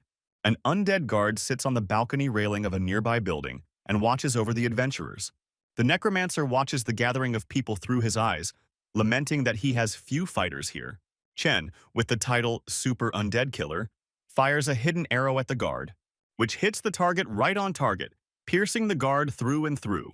The Necromancer is extremely outraged that someone dared to unceremoniously kill his guard. Chen clarifies with Yulia that there are still 5 Murlocs left in his apartment. One of them is very weak. Hai invites a goblin along to share the firepower. Manhas and Andy clash in a duel. The Devourer begins to get tired of wasting time. At this time, Manhasa is attacked from behind by Nile, and it hits the Murloc, who is fed up with both people. Andy tries to get revenge, but he only joins his comrade, with whom he constantly argued during his life. Manhas stands between two corpses, and he asks Zhenya if he has seen enough. He wonders how the Murloc noticed him. Manhus has an innate talent for sensing the presence of beings of the same or higher level as him. He asks Coach Jean not to hide either. The Devourer calls humans merciless because they simply watched him kill their own kind. Murloc wonders if Zhenya will continue to just watch if Manhas doesn't kill him. Zhenya suggests talking, since all of Manhas' subordinates have been destroyed. Jean notices that the Murloc's strength is different from what was stated. Zhenya explains that this Murloc is developing in the process. But for Jean, everything will be calculated according to the rates of inverted dungeons of levels 11 to 15. This calms the coach down. Kuzma tells Jack that Zhenya ordered everyone to evacuate because he won't be able to take care of people when the battle starts. Yulia also said that Chen would deal with the Murlocs in his apartment. Jack is surprised that Chen Hai is here. Jack asks Kuzya to call Chen and forbid him from taking risks. At the mention of Chen, Sam and the red-haired adventurer immediately prick up their ears. As he exits the elevator, the goblin is met by an undead elite guard. Chen, wearing an invisibility cloak, instantly eliminates the threat and tells the goblin to move on without looking back. The Necromancer is furious that this is the second time that a level 7 elite undead has been instantly killed by this man. He sends the boss and the fire mage to kill the leader level guy. Kuzma can't get through to Chen, whose phone is turned off. Jack doesn't understand why the connection was lost. Sam and the red-haired adventurer offer their help. In Chen's apartment, the goblin is met by a fire mage. The undead attack with fireballs, and at the same time he shouts for the boss to attack. The boss flies into attack. but he attacks Chen in an invisibility cloak. The fire mage realizes that the man has killer skills, so it is not surprising that the guards died instantly. The boss intends to continue. Chen, with the title Protector, leaves the undead to the goblin. Hai changes the title to Risk and Survive and enters his apartment. The undead attack with their fireballs. Chen activates the title Super Undead Kill, causing the mage's head to fly off. The necromancer is nowhere to be seen. The guy decides to try out the skill of seeing the past and watches a picture of a necromancer sending a mage and a boss to kill him. The necromancer himself apparently climbed over the balcony. Chen senses something coming from the refrigerator. In the freezer, he finds a sobbing murloc. Hai calls Jack and reports the capture of the common murloc that was sent into the portal first. Jack clarifies that Chen is at home and asks him to leave, saying that it is dangerous there. Chen has already dealt with the undead, but the necromancer has escaped. So we need to warn everyone so they don't get caught. Jack, Sam, and a red-haired adventurer come to see the guy. Sam heard that there was a leader-level murloc in the apartment, so he came to try his luck. The necromancer escaped, and Hai and the goblin dealt with the undead. There is only a thawing regular murloc. The redhead's attention is drawn to the goblin's weapon. Chen reminds them that they were going to help Neil and Andy. Jack tells them that they can't be helped anymore. Chen and Yulia were right, and the inverted dungeon got out of control. Zhenya, a level 14 adventurer with the knight profession, creates clones of himself. The enemy needs a fair amount of stamina to kill him. Manhwa copes with Zhenya's clones, but he simply creates new ones. The Devourer is irritated by Zhenya's ability. Trainer Jean takes advantage of the moment when the murloc's attention is focused on the enemy. Jean, a level 14 adventurer with the martial arts school assassin job, strikes at a moment of vulnerability.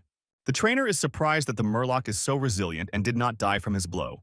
Jean understands that this boss will not be easy to kill, and asks that his points be calculated according to the inverted level 15 dungeon.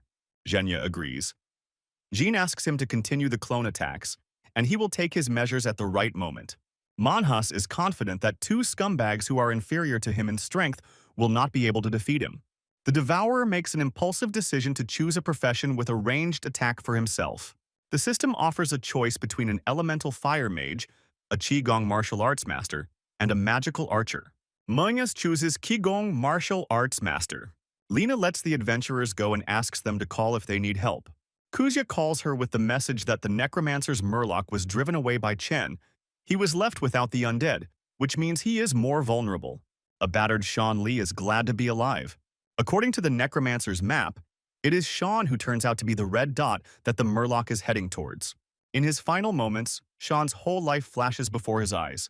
Everything went wrong from the moment his uncle introduced him to Anya Jo. The meeting led to marriage. But Sean's career as an adventurer didn't really work out.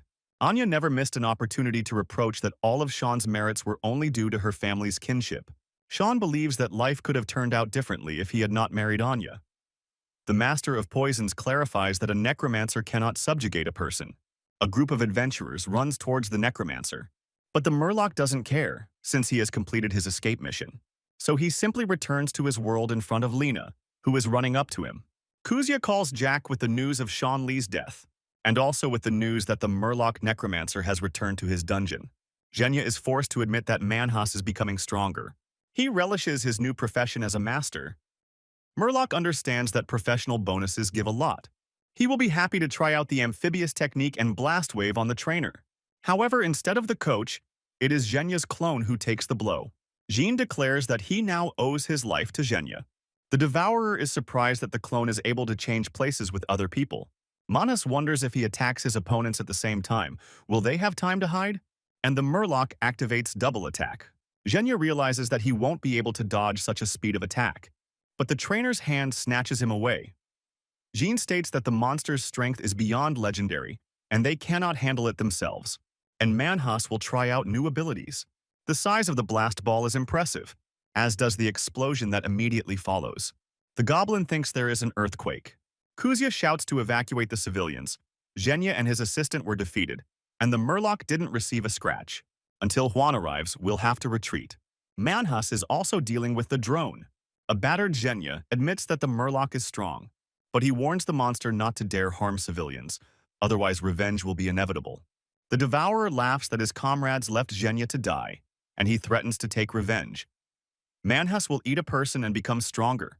Jack asks Chen to take over as leader and help evacuate civilians. A battered Neil and Andy realize that the boss must be detained.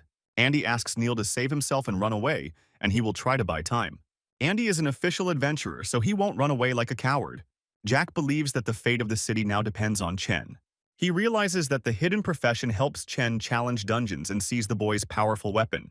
But if the legendary adventurers couldn't handle the monster, then Hai is definitely no match for the Murloc. Thanks to the title, I'm 50-50 with Murlocs. Hai can detect strong Murlocs and is inferior to them in strength. Jack objects that the difference in combat power must also be taken into account. The legendary helmet gives the boy the experience and fighting power of the Night Clawed, and the goblin has the Black Knight's sword. The redhead is surprised that the guy has two epic items at once, and Sam understands that the coach was clearly mistaken. The profession Deathwalker helped to defeat two bosses, and the guy will also overcome the third one. He is confident in his abilities. Jack's mouth drops open in surprise. Chen wants to contribute as a city resident and official adventurer. Hai invites Sam to join him, but the blonde refuses. Manus intends to eat Zhenya to become stronger and then find the trainer.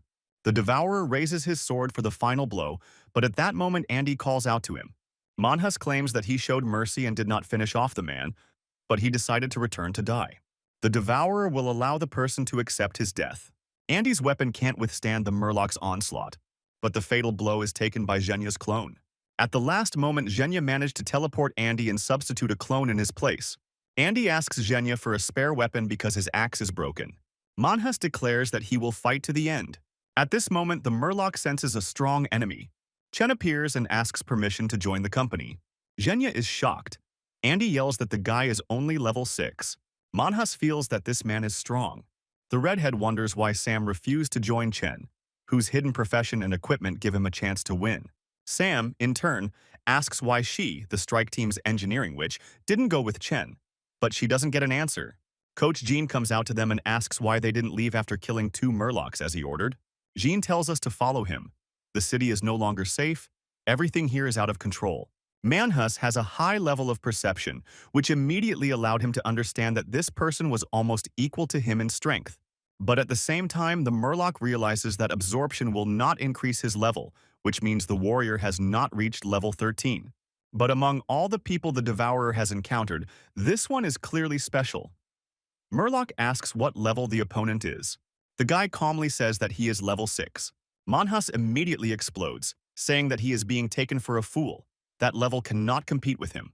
Murloc is confident that he can easily defeat his opponent. Chen disagrees. Manhus attacks, but Zhenya again replaces the target of the attack with his clone. Chen clarifies that Zhenya changed positions. Andy yells that the guy would be dead if he hadn't done it. Manhus realizes that fighting an equal opponent with the help of his comrades can be dangerous. Hai asks you to trust him. He would not have come here without reason. Zhenya notes that the monster's stats have gone beyond 20, which is no longer A or S rank. Chen insists. Zhenya agrees. Let the guy attack, and he will help. Andy is indignant that Chen is only level 6, but Zhenya believes him. At this moment, Manhus attacks. Andy asks the Murloc not to interfere with their conversation, believing that the attack is directed at him. But the monster's target this time is Zhenya. The Manhus clone is simply torn to shreds. Zhenya understands that he doesn't have time to do anything. The Devourer smiles maliciously, raising his sword. But the fatal blow is deflected by Chen, who suddenly appears in front of Zhenya. He reminds that the Murloc promised to give him his all, but he himself turned his attention to his comrades. Sam says that Chen has 2 epic items. His profession is not in the hidden professions directory, and his title equalizes his stats with his opponent. Manhus faces off against Chen. Zhenya also sends his clone, but the Murloc immediately eliminates the clone. Thanks to his skill, Hai can predict his opponent's moves, which greatly puzzles the Murloc, and injures him. Andy is jubilant, but Zhenya is not particularly happy, because the monster's constitution is definitely more than 20, meaning the attack was not fatal. Zhenya appreciates Chen's amazing teamwork, who adapted to his tactics without any explanation. He is amazed by the writer. Manhus doesn't understand how the guy was able to dodge. Hai comes to the conclusion that, with a build in his 20s, dealing with the enemy will be a little more difficult than he expected. During the battle, the Murloc realizes that the human strategy is quite effective even without taking into account their special skills.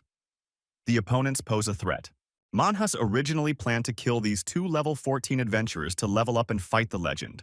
Hai notices a change in the Murloc's behavior, which becomes less aggressive, as if he is thinking about something. The Devourer activates the exclusive skill Limit Exceeding, which increases agility and strength by consuming internal energy. Chen sees the metamorphosis. The system reads, Opponent's strength and agility +4. The Sea Mother and the nameless Death Lord watch the fight. Manhus wanted to hold off on his trump card until he met the legend, but he is forced to activate it now. Chen yells at Zhenya and Andy to run away as the Murloc's speed has increased, and he is not sure he can stop it. The Devourer screams for people to help him reach level 15. The monster tears apart another clone and wounds Zhenya in the arm. Manhus is pleased because it is much easier to deal with an opponent without an arm. Andy pounces on the Murloc from behind, trying to hold it back and yells for Hai to attack. Manhus discards the man like an annoying bug, but Chen just keeps up with this and strikes. However, the Murloc stands unharmed. He intends to finish the battle, but at that moment, a column of light falls on the monster. It's the heavenly angel at work again.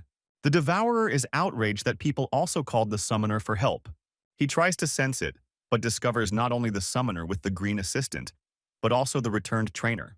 Jean's appearance causes the Murloc to explode in rage. The Devourer attacks. Jean activates the title Man Without Armor, which allows him to reduce physical damage, and simply holds back the energy ball with his bare hands. Not without effort, but the trainer repels the Murloc's attack. He attacks again, wanting the man to finally die. But Chen manages to strike first. The monster is thrown aside. Hai asks if the coach can fight. He replies that it was difficult. The guy takes a recovery potion from his inventory and asks the trainer to share the drink with Zhenya. Chen hopes they can hold out until reinforcements arrive. It dawns on Manhwa that unless he kills Chen, he won't be able to get to the rest of the people. Chen doesn't object to this formulation. Hai and the Murloc clash. The Devourer notes that the guy's weapon is very strange and can easily gouge out an eye because it strikes at a strange angle. Chen is glad that the Murloc simply didn't have experience against a weapon like the scythe, but given the toughness of its body, the monster will simply adapt over time. Zhenya is bandaging his injured arm when Jean approaches him and hands him a restoration potion. The trainer advises not to drink much, but to sip so that the wound heals. Zhenya is surprised that the AAA rank trainer lives in luxury like the top ranks. Jean explains that the potion was given to him by Chen, who probably simply does not understand its value, although it is not clear where such an item would come from at level 6. Zhenya warns the coach not to attract Chen's attention regardless of the results of this dungeon, because Hai is his new star. The coach has no intention of feuding with the association because something doesn't suit him. He considers it an achievement that he found Sam. Zhenya takes a sip and is simply stunned. The potion tastes as if wasabi had been added to it. Murloc and Hai do not stand still. Manhus yells that he has figured out the man's naive attempt to stall for time while he chases after him. With these words, the Devourer deals a tangible blow, throwing the guy aside. Chen injures his leg when he falls. The monster rushes at the enemy, who can no longer run, meaning it's time for him to die. Manhus admits that the guy is quite persistent. The Devourer expresses hope that in the future he may not meet such an interesting opponent with such a gap in levels. But I would like to meet at least someone who can fight with him for just as long. An angel watches over this picture from above. Jack shouts that it is enough to save the divine light. First, we must save the people. But the angel thinks that it is too late. An energy charge expands behind the Murloc's back. The monster promises to remember people, and then everything before Chen's eyes disappears in a flash of blinding white light. Manus feels that Limit Break is a strong skill, but it consumes a lot of physical energy. Fortunately, the guy's level is not high, but the Devourer feels that he could still lose to this opponent. The Murloc's uncontrollable laughter is interrupted by Zhenya's remark that the monster has not yet won. Zhenya thinks it's too early to laugh. Manus is surprised that the man hopes to continue the fight after barely healing his wound and intends to knock him down a peg. Instead of answering, Zhenya opens fire from 2 barrels. The Devourer cannot comprehend what kind of weapon it is that pierces his copper skin and iron bones as if they were paper. Jean screams that Chen is alive. Then Zhenya has nothing to worry about, and he continues to selflessly shower the monster with a hail of bullets. The system reports that the Sea Mother is breaking the rules and interfering with the confrontation. The adventurer's rifles will be disabled. Both of Zhenya's guns jam at the same time. He yells at the Murloc, "Is this his doing?" Manus replies that human gods simply don't care about their people. Zhenya asks the patron how much longer they have to wait. In response, fire falls from the heavens. Zhenya screams that the angel almost finished him off. The angel replies that he knows what he is doing, and then he is immediately shot through with a beam of energy. The system states that the second intervention of the Sea Mother prevented holy baptism from killing the adventurer Manhwa. Murloc thanks the goddess. Zhenya is shocked that the Murloc is still alive. The fading angel is surprised because the baptism burns everyone except legends, but the devourer is clearly not one of them. Manus explains that this is due to the patronage of the Mother of the Sea, and again bursts into a fit of mad laughter. Zhenya did not plan to use firearms so as not to increase the city's defensive potential, until he encountered the unkillable. The devourer screams that the pathetic insects should try to defeat him. Then the trainer attacks him with the certainty that the most humiliating outcome for the Murloc would be to lose to these bugs. The monster screams for the man not to even dream of victory. Jean explains that the mule is too arrogant and is very exhausted from the long fight, so he will not be able to withstand his blow. Manhwa replies that the man is about to die and reactivates Limit Exceed. The system states that the Mother of the Sea has blessed the partial restoration of Manhwa's powers. A message immediately appears that the nameless Lord of Death is unhappy with this and wishes to provide assistance to the defenders. Jack injects Chen with a restoration potion. Once the boy takes a few sips, Jack and the goblin notice that his breathing has evened out. Suddenly, the system reports that the nameless Lord of Death is modifying Claude's legendary helmet, adding new battlefield summoning effects. Jack doesn't understand why the panel of the guy who still hasn't regained consciousness lit up. Chen finds himself in the graveyard.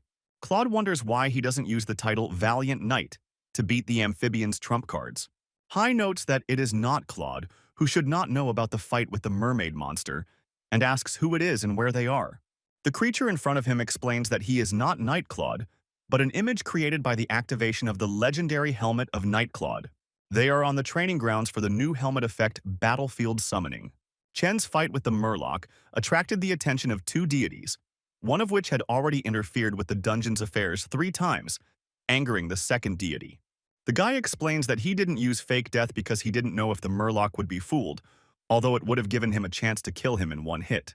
The image does not understand why the guy accepted such a risky fight with a huge difference in levels. Chen believes that the dungeon's out-of-control behavior is partly his fault. Perhaps if he had informed the authorities immediately, events would not have developed as they did now. Hai wonders how he can get out of here, since the fight will continue. Claude's image makes it clear that this is no longer necessary, because the deity that was watching the guy decided to come on stage and end this farce. Jack and the goblin joyfully greet the awakened Chen. He immediately complains about his frail body and opens the adventurer panel. Jack immediately suspected something was wrong. Without turning his head in his direction, Chen tells the man not to be nervous. This body is borrowed to teach one player how to follow the rules. It will take no more than 10 minutes, and the dungeon will be completed. Jack asks how he can believe that the one who took over Chen's body doesn't wish harm on Chen and all of them. Chen agrees that everything looks suspicious from the outside. Manus and Jean continue hand-to-hand combat, with varying success. Zhenya's rifle jams again. Manhwa spares no effort, just like Coach Jean, who delivers his super killer punch. But he snatches the answer from the Murloc. Manhwa notices that he has clearly been playing with people for too long. However, suddenly he feels external pressure, and he sees Chen Hai walking towards him with a smile, as if nothing had happened, with a scythe in his hands. Zhenya is surprised to see the guy back in action. Chen asks to hand over the Murloc to him. Manus notes that if people did not constantly replace each other, he would have killed them all long ago. At this moment, the goblin in the invisibility cloak strikes from behind. At the same time, Hai adds a blow from himself. The goblin regrets that the Murloc is not dead yet. Chen is not sad about this, but now the monster will not be able to speak. This means that he won't be able to use the adventurer's panel, meaning the fish is already on the cutting board. Chen asks the goblin not to interfere. He wants to play with the Murloc himself, but let the goblin finish off the enemy when he is dying. Manhwa realizes that he underestimated the human race. He promises himself that if he survives, he will not play with people but will destroy them immediately. Chen Hai approaches whistling. Suddenly, a system window with a red dot on the map lights up in front of Manus. The people have a cure that will cure the Murloc too. The smiling devourer thanks his goddess again. Before Chen can carry out his attack, Manhwa jumps back and simply runs away. Looking at the fleeing Murloc, The guy understands that he is rushing for the restoration potion that Jack had left. If Manhus can heal his throat and escape, the nameless Lord of Death will become a laughing stock among the gods. He takes out a nightmare flute and calls for a steed. The Devourer finds a potion next to an unconscious man. Murloc even benefits from this. No need to fight for the potion. He opens the bottle with the thought that the boy in armor who insulted the goddess will soon die. Manhus doesn't have time to understand what's happening. His body was suddenly cut in two, and he sees the sky. Chen states that the nameless Lord of Death can rarely play here, and the Murloc and his goddess are ruining his fun. In addition, the bottle of endless medicine was broken because of the cursed fish. The window informs that the Sea Mother asks to raise her hand and is ready to give a high price for the survival of her follower. Chen is not against compensation but insists that the fish die. The Sea Mother is angry and declares that if she refuses, she will open the dungeon Revenge of the Murloc Kingdom, the purpose of the mission of which will be the Apostle. The nameless Lord of Death doesn't give a damn. He demands not to be confused with the nanny of the dying Murloc race. If his apostle doesn't level up enough to defeat a legendary Murloc before the new dungeon flips, then he's not worthy of the title. The Sea Mother is losing her mind with anger. A goblin runs up to Chen. The guy reproaches that if the goblin had stayed any longer, the Murloc would have already died. Hai holds out the Dark Knight's sword for the goblin to finish off the monster. Seeing the sword raised above him, the Devourer prays to the goddess to give him a chance, because he still has the strength to fight. The system reports that the goblin who killed the Murloc Manhus activates the secret hero's path. The goblin literally glows from within, and it transforms right before your eyes. Now he is a level 10 goblin hero. This form of goblin is not even in the Master Shaman Encyclopedia. Chen states that the goblin has activated a hidden path of development. The nameless Lord of Death is not a patron of goblins but advises to pump up a couple of levels, kill a couple of elite heroes. Then, the goblin can receive his true name and become a hero. Then Huang comes up and asks to return Chen Hai, since the dungeon is finished. The nameless Lord of Death had not yet finished speaking before he was immediately driven away in the spirit of human hospitality. Huan and his men wish to personally thank the nameless Lord of Death. Neil is furious that an unknown boy killed the legendary Murloc. His friend, level 18 adventurer Yura Tiger of the East, advises not to pester his sister with such chatter, otherwise she will ignore Neil. The nameless Lord of Death notices that he is surrounded by land and air, but the legends can rise at any moment. With these words, the dark entity leaves the guy's body. Huan is glad that the creature turned out to be intelligent, and Yura notices that the guy is returning. An ambulance immediately arrives at the scene. A nurse cries over Chen lying in the car. He asks her not to cry because he is alive. She is delighted that the boy has regained consciousness. Hai asks how long he slept. Yura explains that he was out for 20 minutes. Now they are going to the hospital, where after the examination, Huan will assess the guy's condition. Neil reports that the upside-down dungeon was sorted out thanks to Chen during the 20 minutes he slept, because something took over the guy's body and killed the Murloc, which makes you wonder if the guy's body was used to cross over into the world. Hai wonders what he will become for the authorities now. Neil doesn't know who, but now the guy is a city hero. Yura adds that for guild members, such support is only a plus. If a guy is not comfortable in the association, the guild is ready to accept him with open arms. Poaching such a fighter would be like hitting the lottery jackpot, even if it angered Huan. The nameless Death Lord gives an item upgrade coupon as compensation for destroying a restoration potion. A new effect of the skill Inescapable has been discovered. Heavy wounds give a chance to ignore the enemy's defense. The closer the stats, the greater the chance. The nameless Lord of Death also advises to beware of Theseus's ship. Chen has no idea what ship he is talking about. Negotiator Hank repeats that the weapon and the invisibility cloak remained with the goblin. Only a broken potion bottle was left in place. The issue of compensation for the potion will be resolved within 3 working days. Hank folds the chair of truth, within a radius of 5 meters from which no one lies. Chen wonders about Hank's unusual profession, since he posted when he became an adventurer and when the Overlord became interested in him. Hai has been sitting whistling in an empty room for an hour, and Huan and Zhenya are watching him. Chen's results come back. Everything is normal. Hank has found out that the deity that entered the world through the boy's body is the nameless Lord of Death. It first made contact when Hai, posing as a newcomer, killed a banshee. He then received a gift that helped him pass the graveyard. Sam and his assistant come to the hospital to visit Jean's trainer. Doctors say the coach will be undergoing treatment for a couple of weeks. Unknown forces came into contact with Chen. And now the boy is under the protection of the association. The internet is buzzing with talk that there is some kind of deity behind Chen, and there are only a couple dozen such people in the world. The guy is annoyed by all this gossip. Chen recalls how Yura promised to help the guild to avoid such situations. Besides, the guy is worried about what will happen when Jack finds out. Just then Jack comes in. He realizes that Chen has remembered what happened. The nameless Lord of Death in the guy's body first knocked out Jack and then called him a Four Eyes. Jack is not offended because it was not Chen who did this, and he can already return home. Jack adds that the god's pets are nothing new. There are about 10 of them in China, and most are on the right side.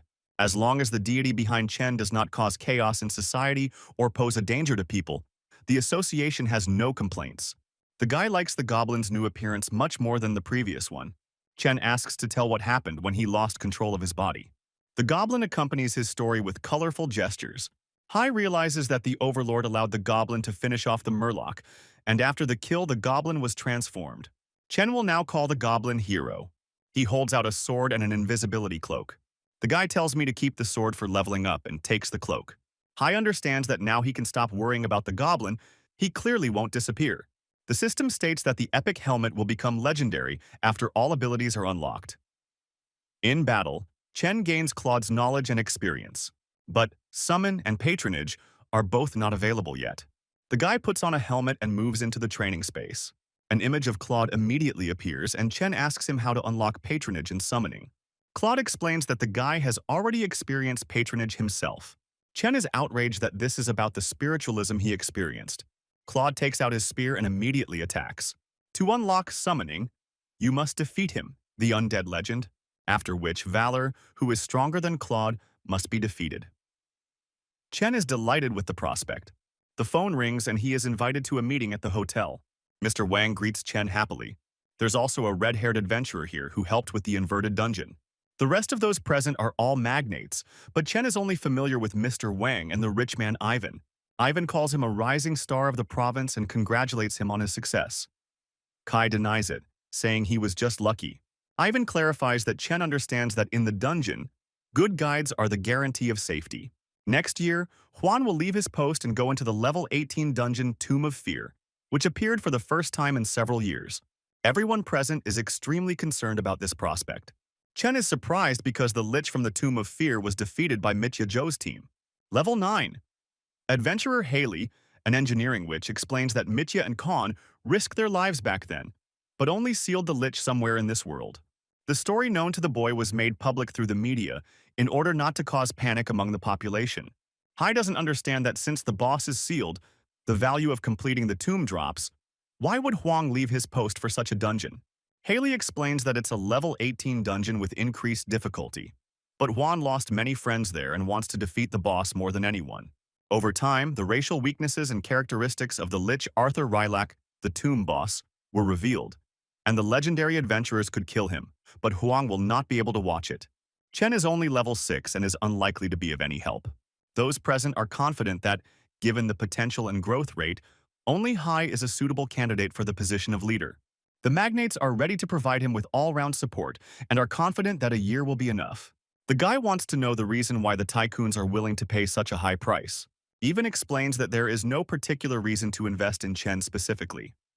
They want to do this so that another person does not take Huang's position.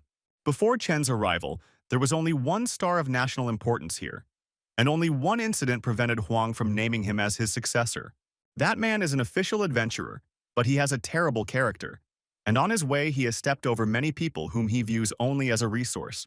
If he replaces Huang, he will get to the tycoons too, and compared to what they will lose, investing in Chen is absolutely insignificant. Then Hai simply refuses.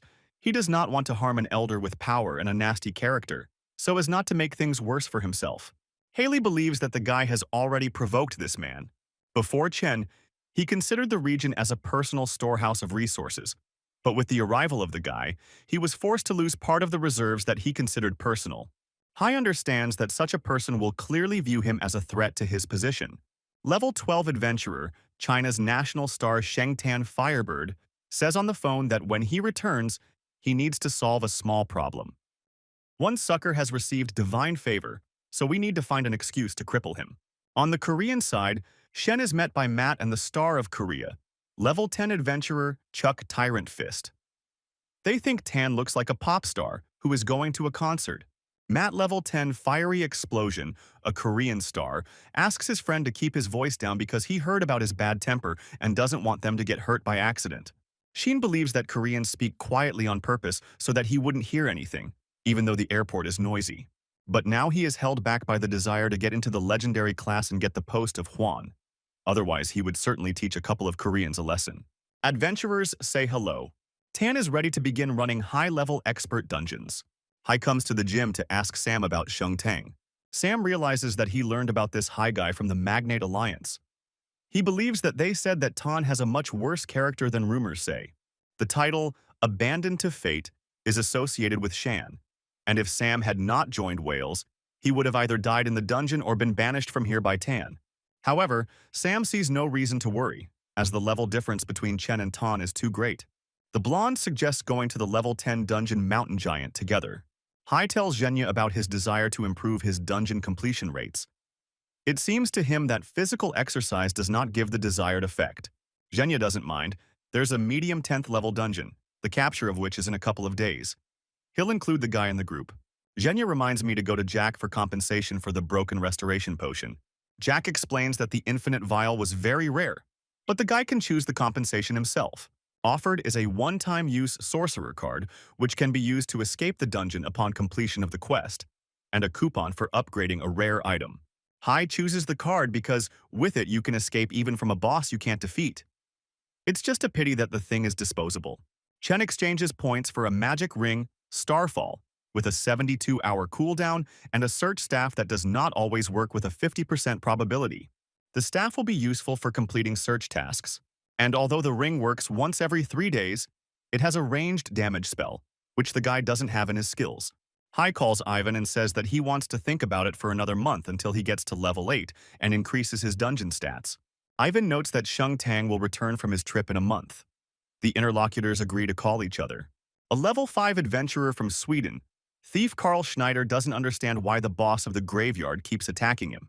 Nightclawed sees before him just another target, which his spear eliminates without fail. The Harbinger appears and reminds you that if you fail to leave survivors 3 times in a row, the graveyard will initiate a difficulty re-evaluation protocol. The knight considers this a special case, because among those who came there was not a single worthy adventurer. The Harbinger believes that the guy who escaped from Claude may be sharing his tricks for completing the graveyard when he pretended to be dead. A few days later, Jack and Chen come to a portal to the dungeon. This time, there are 7 out of the allowed 15 people in the group, including Sam, Haley, and Andy. The owner of the dungeon Giant's Den, level 10 adventurer Yan Gong Barbarian, suggests moving forward. Upon exiting the portal, the group immediately sees a Tyrannosaurus killed and being eaten. Andy is upset because he had planned to tame it and make it a riding animal. Once past the portal, Chen immediately opens the adventurer panel. Task: describe the dinosaur's weaknesses and habits. Changing task: hunt the dinosaur. Mission of the passage: while maintaining the ecological balance of the area, reduce the number of cyclops. Jack explains that there were not only dinosaurs here originally, but also human states. The highest level in the dungeon was that of a slain Tyrannosaurus that hunted giants, that hunted dinosaurs. But since the Tyrannosaurus is dead, it means that some Cyclops leveled up to the boss level, and together with his fellow tribesmen killed the Tyrannosaurus. A basic Cyclops has 20 health and 22 strength, but the boss probably has 23 health points, which means even the most skilled adventurers will have a hard time killing him. Annie, a level 10 mage from the School of Charm and Control, believes that only the appearance of the boss can explain the death of the Tyrannosaurus. Haley remembers that the most common evolution path for giant Cyclops is Champion Cyclops, which has 23 health. Jack thinks that we should inform those responsible for this dungeon about the need to raise the difficulty level and send reinforcements. Since he has the lowest strength, he is ready to act as a courier. Andy knows that there is a dinosaur somewhere nearby. He will help Jack complete the task to get out. Haley brought a drone with her, so she'll be looking for a soldier-level Cyclops who's become a boss. Sam notes that they are going through this dungeon with reliable comrades.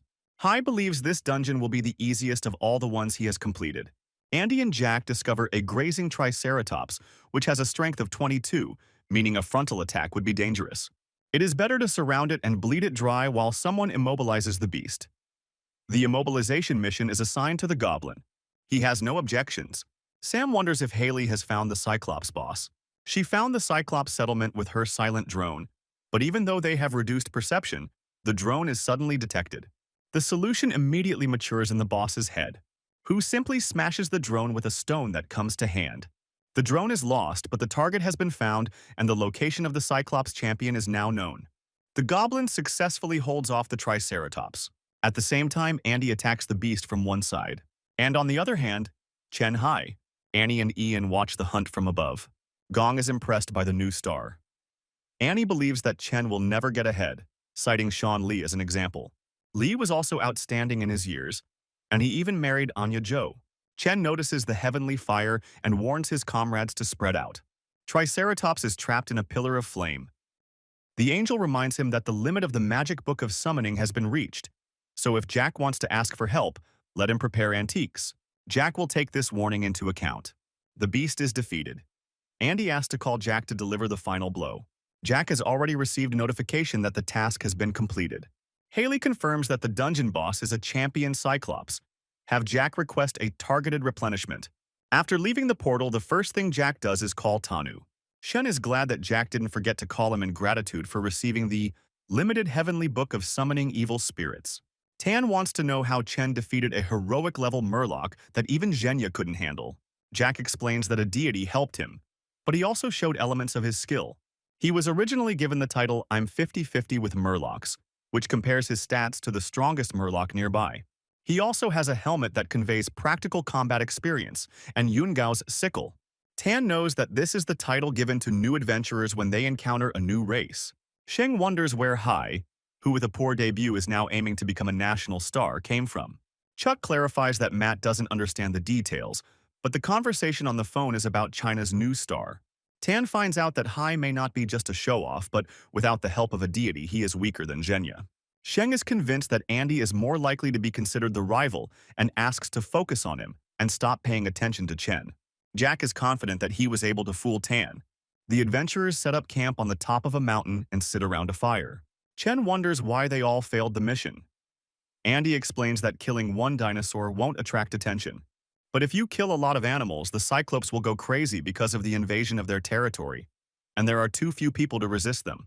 Annie disagrees with him and believes that the more dinosaurs you kill, the longer it will take to kill the Cyclops, and Ian and Andy don't want to increase the difficulty. Therefore, we must either abandon the mission or stay here forever. Andy calls the magician a nasty woman who undermines his authority. She responds by being indignant that she is not forbidden to tell the truth. At this point, the Cyclops boss decides to make his presence known by showing off his baseball skills.